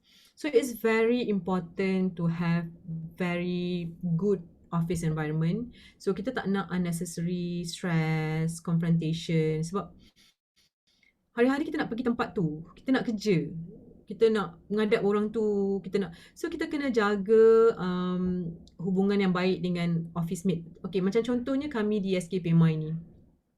Kami kerja daripada pagi sampai bila you all masuk nanti, kadang-kadang program habis pukul 10, pukul 11, 11.30, tunggu PI nak balik, tunggu TPK nak balik. So kadang-kadang almost 1 week tu banyak kali kita akan balik malam dan sebagainya. Tapi kenapa when you look at pegawai-pegawai SKPMI, you boleh nampak we are so fresh. The reason why we are so fresh is because we have very good support system among us. We have very good relationship among each other. And kalau orang ni tak boleh, aku tak boleh lah, kena parents aku tak sihat ini semua. It's okay, kita orang ada. You pergi je babe. So that's how we support each other. So it's very important to create a very positive environment in the office. Kita kena jagalah benda tu. Sebab it's also macam a second family for us lah, office environment tu. So sangat penting untuk jaga tu. Macam sekarang ni, banyak kali saya cakap pada sidang saya sekalipun, saya cakap there's a lot of ways to communicate. Kalau boleh jangan bergaduh dengan rakan-rakan sidang. Avoid. Sebab you akan masuk servis dan you tak tahu bila you perlukan kawan-kawan you tu. Kadang-kadang tugas you tu memerlukan you call that particular department and that particular department is lead by your enemy yang masa DPA ni. Gaduh gila dengan dia. So you kena pergi jalan yang jauh pula nak minta maklumat yang sama. Sebab dalam servis ni it's so small. Nampak macam ramainya penjawat awam, 4 juta orang dan sebagainya. Tapi PTT ni tak lebih daripada 10,000 pun. Dan dalam 10,000 ni if you want to track each ministry, senang je. Batch mana ni? Oh, batch ni. Oh, with one phone call, people can know who you are already. Okay? So, bila kita seorang pegawai takbir dan diplomatik, the diplomacy tu has to be in our essence lah. We have to be very diplomatic. So, kita kena pegang diplomacy skills tu. Kita kena build and pegang. So, that is our essence being a PTD officer. Okay, apa dia basic workplace ethics ni? I just bagi basic ones. First one is maintaining good eye contact when communicating. So when you talk to your boss, when you talk to your colleague, pandang dia. Ini cakap dengan bos ni pandang sebelah, pandang apa. So that's not the right ethics lah. Okay. Bila bos tengah cakap dengan kita, angkat muka. Put the phone sebelah, jangan pegang phone, dengar. Tangan you letak kat sini, dengar dulu dia cakap. Kalau you are in a meeting, bos tengah cakap kat depan, you pegang phone, tengok macam tu. So basically you are being rude. Salah tu. Nanti you bila you jadi boss one day pun, you rasa macam mana perasaan dia bila you jadi boss, staff you pegang phone, you akan rasa macam mana. Because you put effort to read the documents, you put effort to look at the maklum balas dan sebagainya, and you want to communicate and discuss it with your staff dan sebagainya, but when they don't feel, when they don't give you attention, so you rasa macam it's not worth it. You really put effort in it, okay? So be a good listener, cakap, jangan membangkang sahaja, dengar. Kadang-kadang kita datang daripada perspektif yang berbeza, orang tu datang daripada perspektif yang berbeza, dan kadang-kadang pelbagai perspektif itu akan bawa kita lead to another perspective.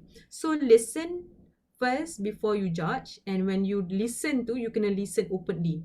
Okay? So be open to receive feedbacks. Alright? Okay, and be soft spoken. So tapi hari tu saya ada mention pada setengah-setengah ada beberapa orang cadet, sebab saya kata you can be soft spoken, but at the same time you still kena ada energy dalam being soft spoken tu. Bukan you macam nak bagi yelah macam tu. Itu macam you are dragging people punya energy. So you kena jadi soft spoken but still ada very good energy level supaya you boleh sampaikan maklumat tu dengan baik, and you feel you are seen, and you are orang kata you sounds like a good officer. Okay, jangan macam malas, saya tak nak benda tu. Lembut tapi still ada high level of energy. Okay, kita kena show common respect. Macam privacy, kalau dia tengah cakap on the phone dalam bilik, and then you tanya, can I go in? Can I talk to you? Macam tu, kena tanya and give consideration. Jangan just tempuh je, orang tu tengah cakap private conversation, you just masuk dalam bilik, knock on people's door and ask for their time dan sebagainya. So maintain privacy, keep all workplace conversation professional. You kena ada boundaries between personal life and office life. Kadang-kadang apabila you terlalu banyak sangat bawa personal conversation into the office, konon-konon tak apa dia orang faham, tapi to be honest, benda tu akan sedikit sebanyak mengganggu the professional engagement tu. Okay, if you can keep it professional, you keep it professional. Maybe you ada kawan-kawan baik not in the office, so my advice is cakap pada orang luar. Maksudnya cakap pada kawan baik you di luar office you. Don't talk to your staff ke office mate ke apa benda ke. Kalau boleh avoid, you avoid. Have someone yang betul-betul faham you di luar your office context. Even kalau macam ni, you akan ada banyak best friend yang akan jadi sepanjang sampai you bersara ni dalam satu sidang dan sebagainya. So maybe kawan you tu dalam kementerian lain, so talk to your friend yang lain daripada office you dan sebagainya. Okay, jangan cakap dengan staff you, cerita everything about your staff. So nanti kadang-kadang sedikit sebanyak dia akan mengganggu penerimaan your staff terhadap pegawai dan sebagainya lah. So kalau boleh, have someone outside your office environment to talk about your personal thing. Respond properly at your co-worker. So talk nicely to people. Macam I kata, respect tu kena sentiasa ada. Tak rugi menghormati orang, tak kisah dia siapa. Sebab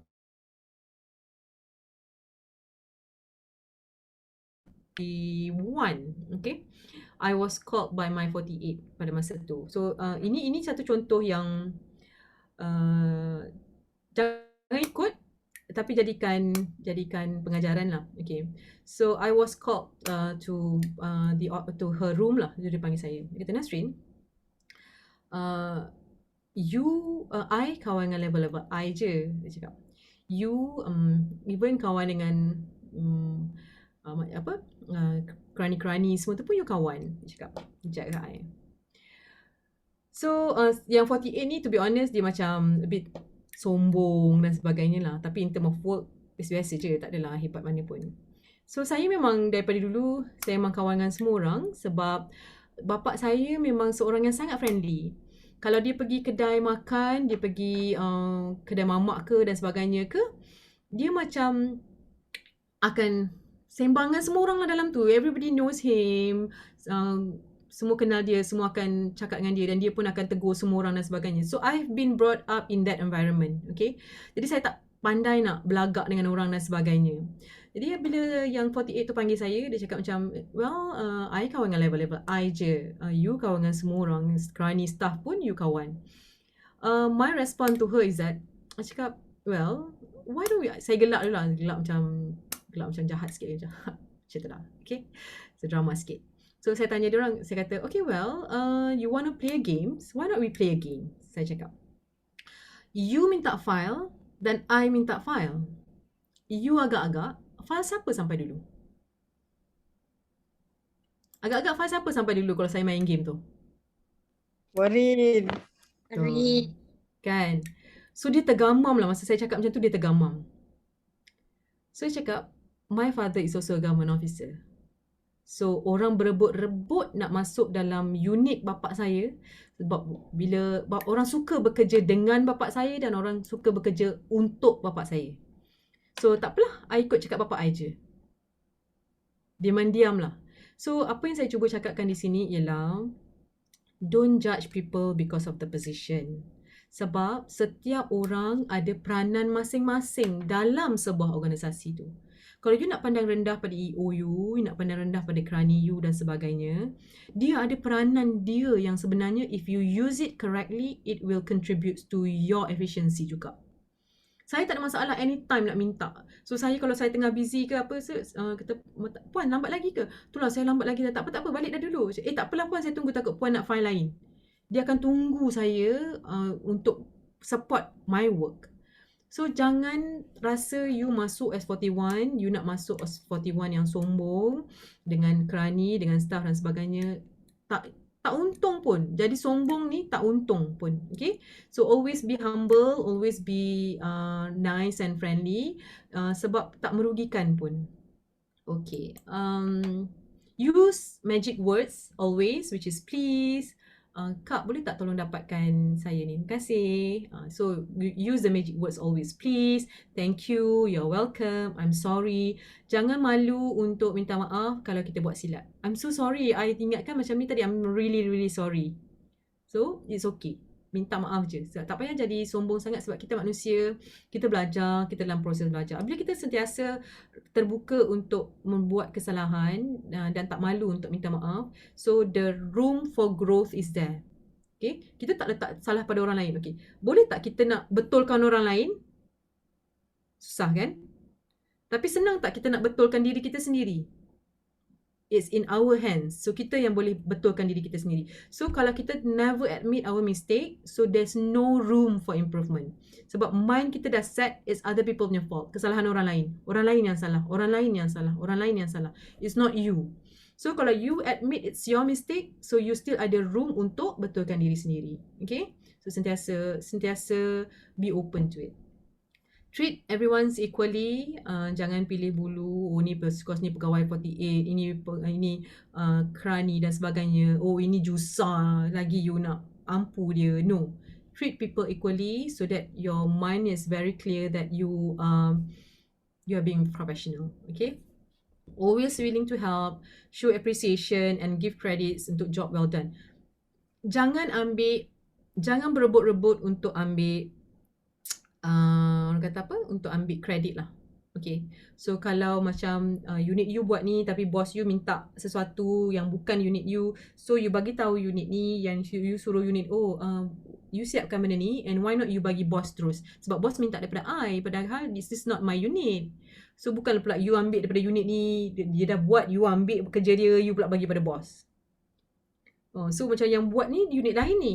So be open. If the credit is not for you, so don't take the credit. Bagi orang opportunity lain untuk get the credit. Okay, sebab tak rugi pun benda tu. So at least boss you pun tahu, oh okay ni unit ni. So she told them to do the work and then you suruh dia orang submit. Meaning that the unit is getting credit for the work they are doing. You are getting credit for making sure they do it. Maksudnya you sampaikan maklumat tu. The credit is only that part. The work part is not yours. It's not your credit to take. Okay? So be kind, be courteous and also be respectful always. So sangat penting lah sentiasa menghormat tu. When you want people to respect you, you have to respect people first. Okay. Communication. Okay, when we look at communication, when people talk to you in front of you, apa yang pertama sekali dia nampak ialah dia akan nampak your body language first. So 55% is what people see first. Okay, so the message tu akan datang daripada the body language tu. And then the tone of voice is 38% of what they hear. Dia akan hear daripada intonation tu, dia akan hear your emotion, your feelings, your positivity of negativity. And the verbal content is only 7%. Kalau you buat paper yang hebat-hebat, you buat policy paper yang so comprehensive, but your body language is not consistent with the quality of work that you are doing, so benda tu akan dilutekan people punya perception towards the quality of the paper. Sebab dia mempengaruhi. You datanglah keadaan serabai, dengan baju sengit-bengit, dengan tudung sengit-bengit. You bawa polisi yang power ni. Memang komprehensif gila. Tapi orang macam tengok, kau rasa betul ke dia buat paper ni? Macam tak apa-apa, entahlah, tak confident lah. Tengok dia pun tak confident. Betul tak? Sebab body language tu 55%. It's more than half. So, bila you bawa policy paper ni, you present yourself, pakai suit dan sebagainya, nampak bersiap, nampak presentable, nampak charismatic. Paper you ni belum tentu hebat lagi ni. Belum tentu hebat lagi, tapi diorang rasa macam, oh, bagus, okay, letak paper you, nanti saya baca. Oh, you tinggal, bos you tinggal benda lain ni, baca policy paper you. Sebab nampak so convincing, tapi bila tengok pula macam ni ke? Macam tu. So, macam saya kata, first impression tu, betul, first impression tu is basically an assumption, but you have to prove it with your skills and knowledge lah. It has to be aligned and it has to supplement each other lah. Kalau you look charismatic but the work tu tak represent it pun tak guna. You maybe boleh selamat within few months in the office sebab you look confident, you look charismatic, you look smart and intelligent. Tapi selepas 3 bulan, saya bagi tahu anda semua, anda semua dah tak boleh berlakon lah. After 3 months, nak tak nak, your true colour, your true credibility, your true competency akan dapat dinilai. Okay, so in the first stage ni, build your personality and make sure that you have you can make right first impression, but selepas itu build yourself. Sebab tu you dah di-train dengan pelbagai knowledge dan sebagainya, macam mana nak organize a program, macam mana nak buat policy paper dan sebagainya. So selepas you ada a very good personality, a very good orang kata grooming dan sebagainya, you kena supplement the look with the work. Alright? Okay, body language ni, macam saya kata, body language ni is a process of communicating what you are feeling and thinking through your punya body movement, not just words. Okay, conscious or unconsciously akan transmit your feeling, your attitude and mood throughout your body posture and movement lah dan sebagainya. Okay, contoh dia non-verbal communication ni. Apa yang kita boleh tengok daripada body language? The way you talk, you pause, tak pause, you stress on certain words dan sebagainya. So ditunjuk you punya apa you punya main objective, apa idea you, and the sounds that you make. Kadang-kadang bila you bercakap, you macam suara you menggeletar-geletar, macam dalam suara you. So kadang-kadang it sounds that you are not confident. So that's the non-verbal communication that you can project from the way you sounded. Alright. Closeness tu, kadang-kadang kita terlalu dekat dengan orang. So it's terlalu, macam you nak discuss dengan boss you pun, you kena ada proper certain jarak. Jangan terlalu dekat dengan boss you. So you sebenarnya project orang kata image yang macam mana, ataupun what are you trying to tell through your body language? Are you telling me that you like me? Are you are inviting me for something? Macam tu. So you kena jaga professionalism you, okay? Your body contact, the way you shake your hands.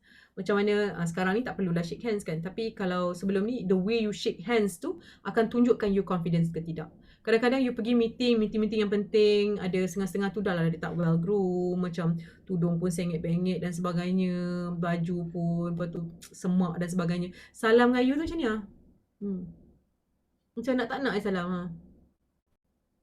You datang dalam meeting yang penting, nak buat decision dan sebagainya, tapi you nak tak nak salam. No.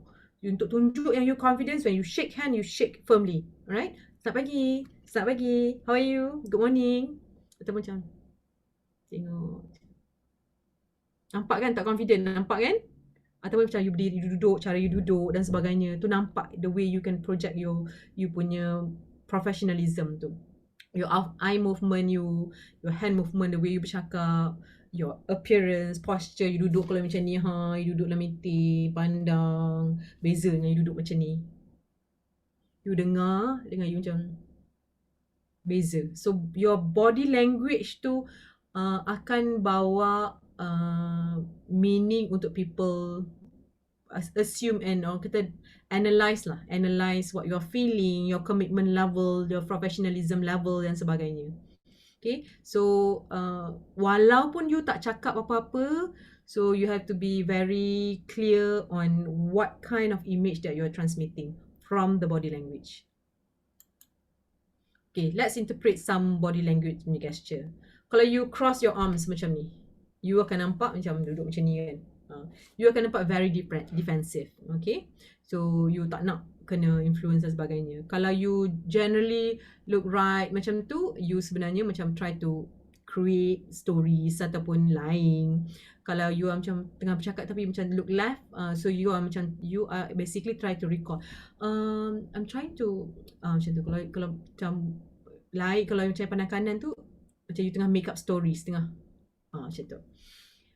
You steady, you tengok straight, you steady, you meaning that you are very attentive, you are interested to look at it, you are very attracted with the topic dan sebagainya, so you give full attention. So you bite your lips macam, so you macam tengah stress, you tengah anxious, you macam nak marah, you macam geram ni, nak cakap ni, macam tu. Kalau lack of eye contact, meaning that you are not comfortable, you are guilty ke apa ke, you macam try to avoid eye contact, macam tu. Macam bos you tanya, ada tak siapa yang belum siap laporan lagi? You macam pandang, macam, jangan tengok aku tak siap lagi ni sebenarnya, macam tu. So, tapi kalau you macam match non-verbal action tu, kalau macam the way dia pegang pen ke, you pegang pen, dia pegang pen. So, itu sebenarnya macam people start build rapport dengan you, dia macam dah start ada connection dengan you, unconsciously ada connection, meaning that they feel comfortable with your aura dan sebagainya.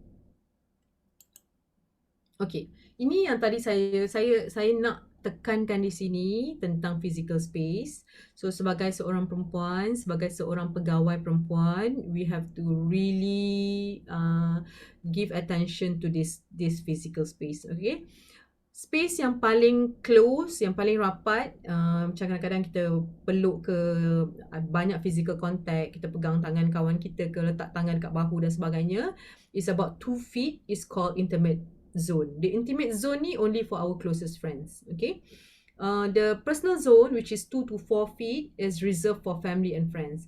Kenapa tak family and friends tu dekat intimate zone? Sebab kadang-kadang kita tak berpeluk sakan dengan bapa kita tak peluk dengan abang kita dan sebagainya. Kita ada certain gap macam tu kan. So kita lebih mesra dengan kawan-kawan perempuan kita, our best friends yang satu same gender dan sebagainya.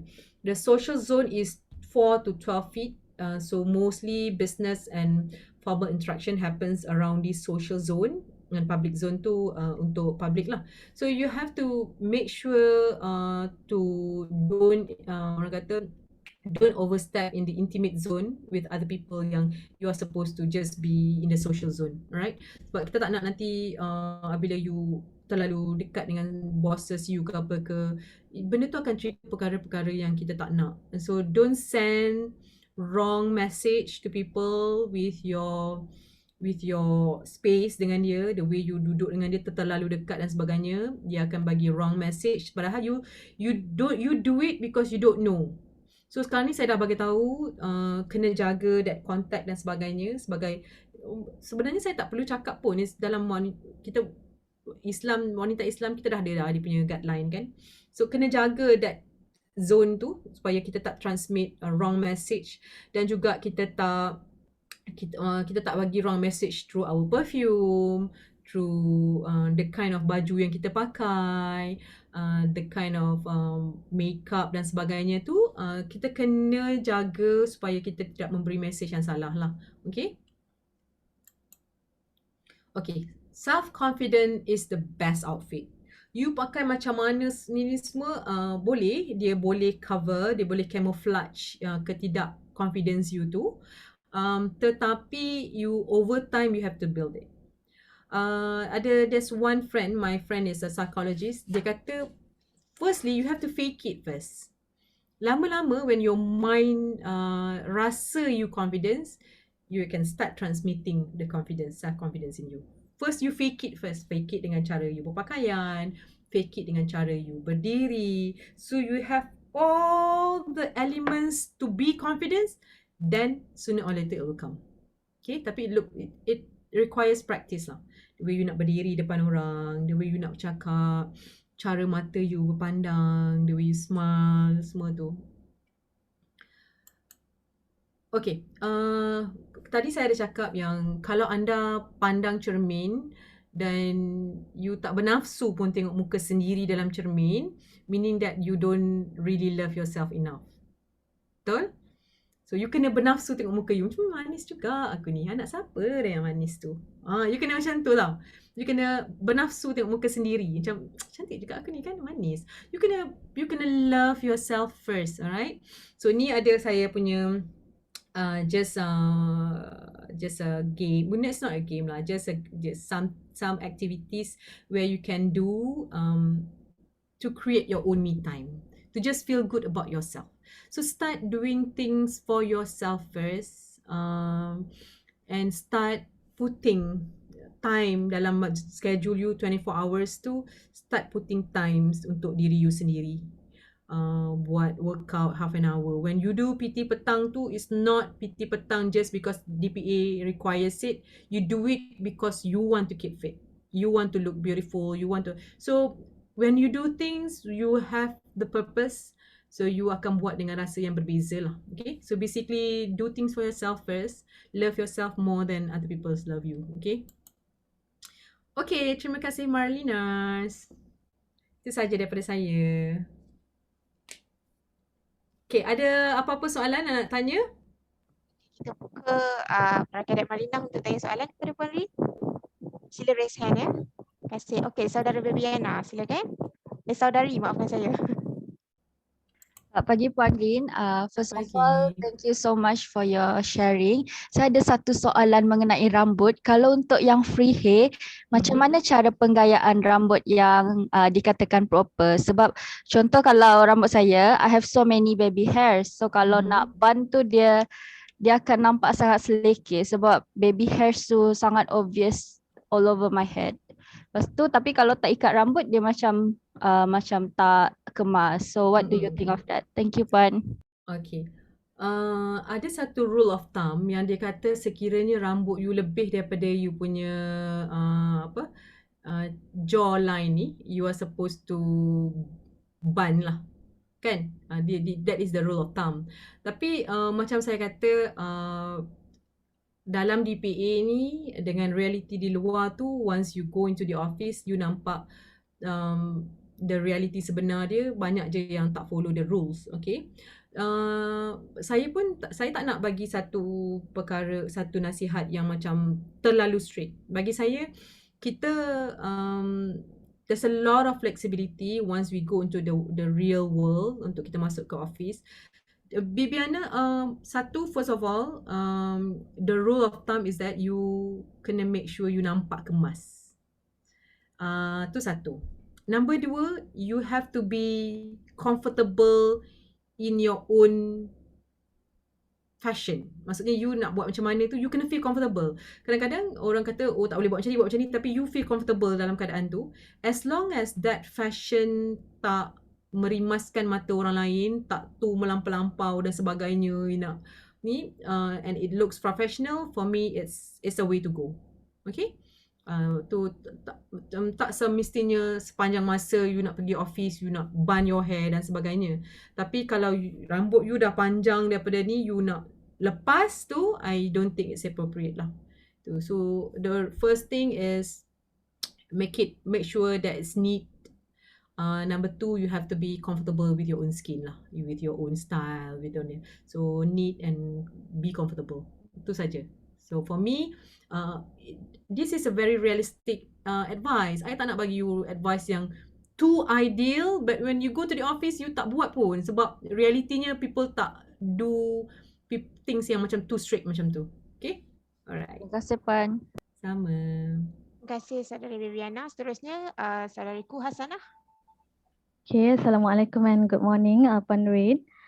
Untuk soalan saya, in regards of the transparent fabric tu, okay, contoh kadang our baju kurung yang kain cotton or sometimes kita pakai baju putih kan, formal clothes, kadang dia macam see through and kita mesti pakai singlet kan, and bila singlet kita mungkin in black colour, so somehow dia nampak macam obvious lah kat situ kita pakai singlet, and it's not our intention nak bagi dia nampak see through tu, tapi memang baju putih kan kalau kita pakai singlet nampak kan, macam kalau kita pakai singlet hitam ke. So kalau macam tu macam mana Puan Rin? Okay, kalau macam tu, benda yang paling tak nak nampak obvious ialah pakai singlet yang skin colour. So when you pakai skin colour, dia nampak the whole of your body tu warna colour lah.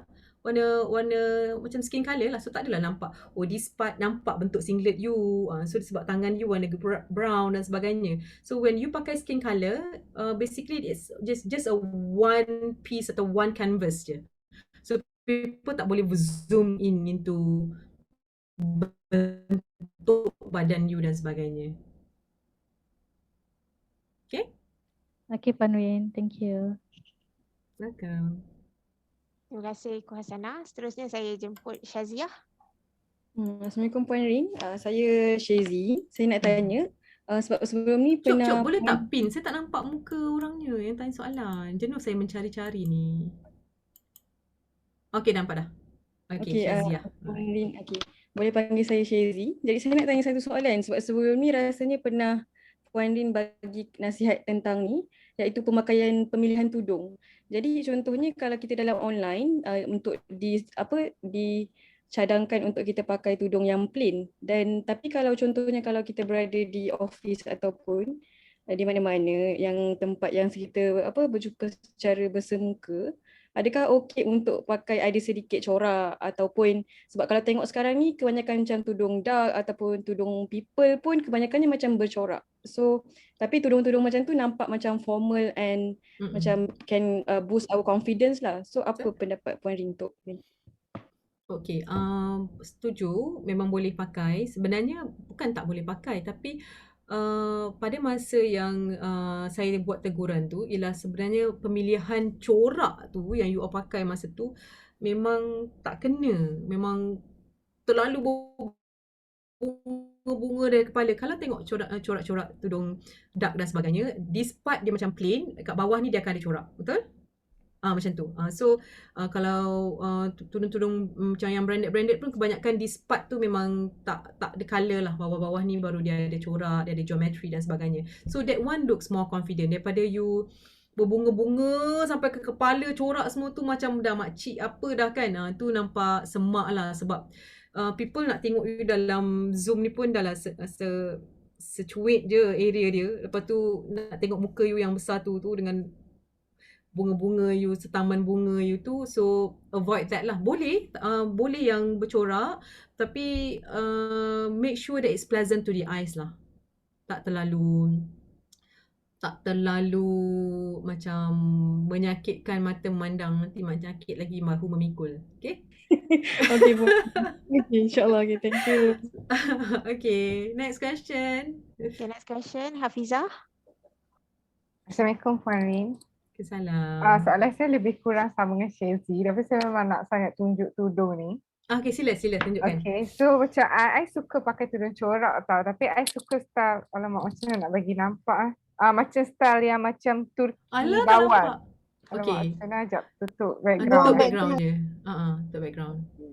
Tutup background.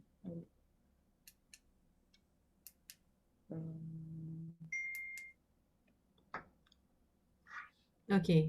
So macam masa ni Puan Rin, dia macam I memang suka gila pakai macam tudung Turki bawal ni. Tapi dia punya corak macam tak heavy lah. So dia macam very geometric macam tu. Tapi itulah rasa insecure, takut. Cuba you put you buat bentuk 3 tu then you letak on your kepala. I nak tengok. Okay. Fiza buat tutorial sikit Fiza. Okay pula. So dia macam tu. Dia tak nampak sangat. Nampak tak? Sebab dia still nampak. Dia ada white background. Lepas tu kalau you letak properly, okay. So macam kita pakai like plain clothes and then we just wanna like add some colours. So kita just pakai something like this. Yes. Okay. Yang you tunjuk ni, dia tak semak. Dia macam semak tu, tak kisah. Dia ada je yang bunga-bunga the whole kepala tu. Ada je. Tapi macam messy lah. It's too messy. It's too much colour, green and yellow and purple, and at the same time saya ada tudung yang macam tu. Sebab saya perlu pakai tudung macam tu bila my mood and my energy was very low, then I akan camouflage with colour-colour terang. Okay. Itu taktik saya. Okay, kalau macam saya not in the mood, saya memang akan pakai baju terang. Satu, dia akan sebenarnya saya secara psikologi, when you pakai baju colour-colour terang ni, dia akan turut bantu naikkan mood you. Okay. Dan juga sebelum saya naikkan mood saya tu, kadang-kadang dia tak apa nak naik juga, ada hari-hari dia kan. So at least saya akan tukar people's perspective towards me. People tak nampak I tengah tak ada mood because of the colour that I'm wearing. I'm wearing red. So people still nampak macam I bersedia, bertenaga dan sebagainya. Padahal macam, oh my god, I don't feel like coming to the office. Macam tu. But I still look as if I'm ready to come to the office. Nampak energetic lah macam tu kan. So gunakan taktik saya itu. Okay? Okay, boleh amalkan. Thank you Pari. Okay, last question. Najiha. Hai Puan Rin, saya nak tanya pasal pemakaian tudung. Kita tahu macam tudung ada banyak style kan, tapi bagi saya suka yang ikat belakang tu sebab dia nampak macam kemas and okay lah. So nak tanya pendapat Puan Rin, adakah bila kita ikat belakang tu dia nampak pemalas ataupun sebab saya rasa dia kemas, so bagi saya dia professional je lah. Tapi untuk pendapat Puan Rin, pemalas ataupun professional? Saya tak boleh cakap pemalas sebab saya pun suka juga style tu. So I have to protect myself first. Cewa tak adalah, no. You boleh ikat belakang, tapi bila you ikat belakang tu, you angkat, you letak dalam. You pakai square, lepas tu you ikat. So dia takkan nampak. You tak nampak dia ikat dekat belakang tu. Saya pun suka ikat tu je sebab dia tak messy. Dia tak ada nak kat sini-sini macam-macam, pin sini. Saya pun suka ikat belakang tu. Dan saya pun lebih suka tudung square daripada tudung shawl sebab saya rasa kalau tidak muka saya nampak macam labu air kalau pakai contoh kan. So saya memang tukar pakai tudung square jugalah. So it's okay, you boleh ikat tapi you letak dekat belakang, so belakang tu tak nampak yang you ikat tu. So make it proper, kemas kat depan ni dan sebagainya. Kalau kita nak pakai dengan suit pun macam okay je lah Puan Rin, ke tak okay? Okay, tak masalah. The principle is kemas. Kemas lah. The principle is kemas dan you are comfortable dengan cara you, dengan style masing-masing. You have to be comfortable. Kalau you nak guna orang lain punya style but you are not comfortable, meaning that sepanjang hari you datang kerja tu sebenarnya you tak rasa selesa pun. You rasa macam you're not being yourself. You have to be yourself. Tapi you have to look ready and bersiap and kemas and pleasant. Grooming ni dia punya asas is you have to look nice, clean and pleasant. Itu je asas grooming. Bukan you nak make up segala bagai, nak be fashionista, tidak. You have to be nice, neat and pleasant. Okay? Okay, thank you saja daripada saya. Sama. Terima kasih kepada seluruh warga Malinah yang memberikan soalan-soalan yang membina dan menarik. Okay, masa mencemburui kita oleh itu, terima kasih kepada yang berusaha Puan Nasrin Hanum binti Nawab Zadahan, perunding latihan kanan SKPMI di atas perkongsian yang amat bermakna sebentar tadi. Semoga dengan ilmu yang dikongsi oleh Puan Nasrin tadi diambil cakna oleh semua kadet wanita agar kita mampu menjadi pegawai yang profesional, berketerampilan menarik dan berkeyakinan tinggi. Serta semoga dengan input yang kita perolehi pada hari ini akan menjadikan kita bakal pegawai tadbir dan diplomatik yang unggul serta sentiasa cemerlang sepanjang perkhidmatan. Seterusnya, majlis menjemput Cik Kashfin Surang, perunding latihan kanan SKPMI, Sidang Malin untuk memberikan sepatah dua kata. Dipersilakan Cik Kashfin.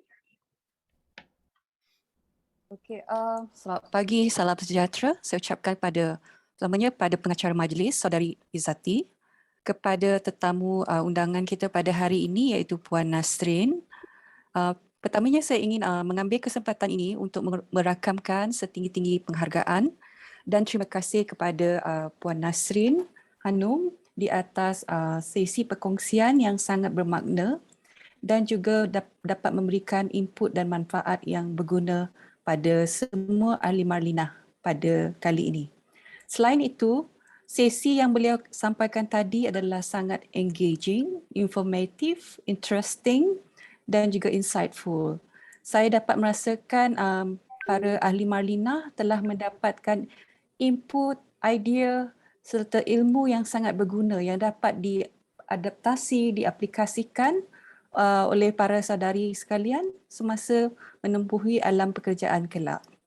Seperti yang kita sedia maklum, program ini bertujuan untuk memberikan pendedahan mengenai teknik penampilan yang menarik di samping menerapkan nilai-nilai kemahiran sosial berkaitan dengan urusan pekerjaan seharian dan seterusnya urusan pengendalian dan keterlibatan di dalam pelbagai majlis rasmi dan korporat semasa anda dilantik sebagai seorang PTD kelak. Ianya juga dapat membantu untuk meningkatkan kesedaran tentang kepentingan keterampilan diri, etika pemakaian dan juga menaikkan personaliti saudari-saudari sekalian.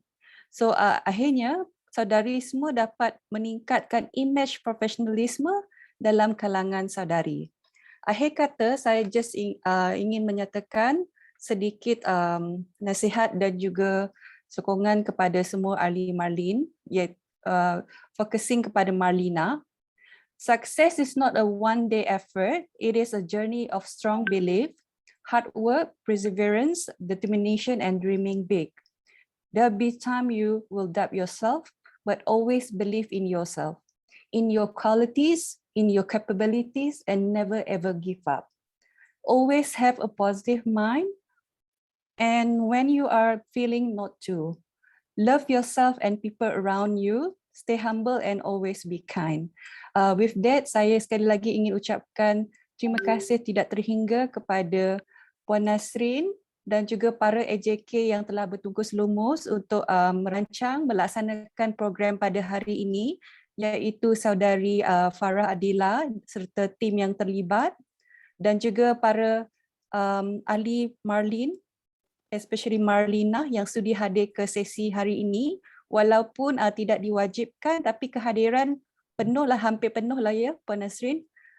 Semua ahli Marlina ada lebih kurang 45 orang sebenarnya, tapi ada beberapa lah yang tidak dapat menghadirkan diri atas sebab-sebab yang tidak dapat dielakkan lah. So saya juga ingin merakamkan ribuan terima kasih pada perunding latihan Marlin yang lain, Puan Zafirah dan juga Cik Maisarah kena turut hadir pada sesi hari ini untuk memberikan sokongan kepada semua Marlina. Itu sahaja daripada saya. Terima kasih semua and get back to Izzati, pengacara majlis. Thank you. Terima kasih Cik Kashfin Surang atas kata-kata yang membina sebentar tadi. Saya yakin dan pasti selepas ini warga Marlinah sangat akan bersemangat untuk borong barang-barang makeup sebelum pulang ke Intan 24 hari bulan ini insyaAllah. Okay, sebelum mengakhiri program kita pada pagi ini, dijemput panel dan barisan PLK dan PL untuk bersama-sama dengan ahli sidang Marlin bagi sesi bergambar. AJK Teknikal diminta untuk bersedia dan dipohon para hadirin juga untuk bersedia dan memberikan senyuman yang paling manis pada pagi ini. Sedia?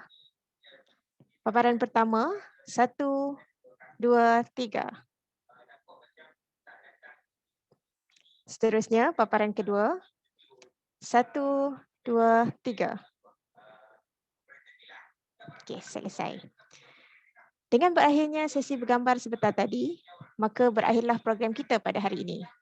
Majlis merakamkan ucapan setinggi-tinggi penghargaan kepada panel, PLK, PL Sidang Malin iaitu Puan Nasrin Hanum binti Nawab Zadahan, Cik Kaishin Surang, Puan Zafirah binti Zainuddin dan Cik Maisarah binti Abdul Jalil di atas kesudian untuk hadir bagi menjayakan program kita pada pagi ini. Bunga dedap di atas para, anak dusun pasang pelita. Kalau tersilap tutur bicara, jemari disusun, maaf dipinta. Saya, Nur Izzati binti Abdul Manan, mewakili Sidang Malin menyusun 10 jari sekiranya terdapat kelemahan dan kesilapan sepanjang mengacarakan majlis. Sekian, Assalamualaikum dan salam sejahtera. Terima kasih semua. Terima kasih atas invitation.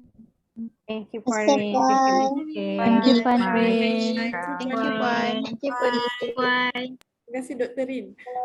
Belum lagi. Tak dapat surat senat lagi. Oh, okay. Okay, thank you so much for organizing. Thank you. Assalamualaikum. Salam. Thank you, Puan Rin, Miss K dan Cik Mai. Thank you, Puan Rin, Miss K, Puan Zafira. Puan Zafira, Cik Mai.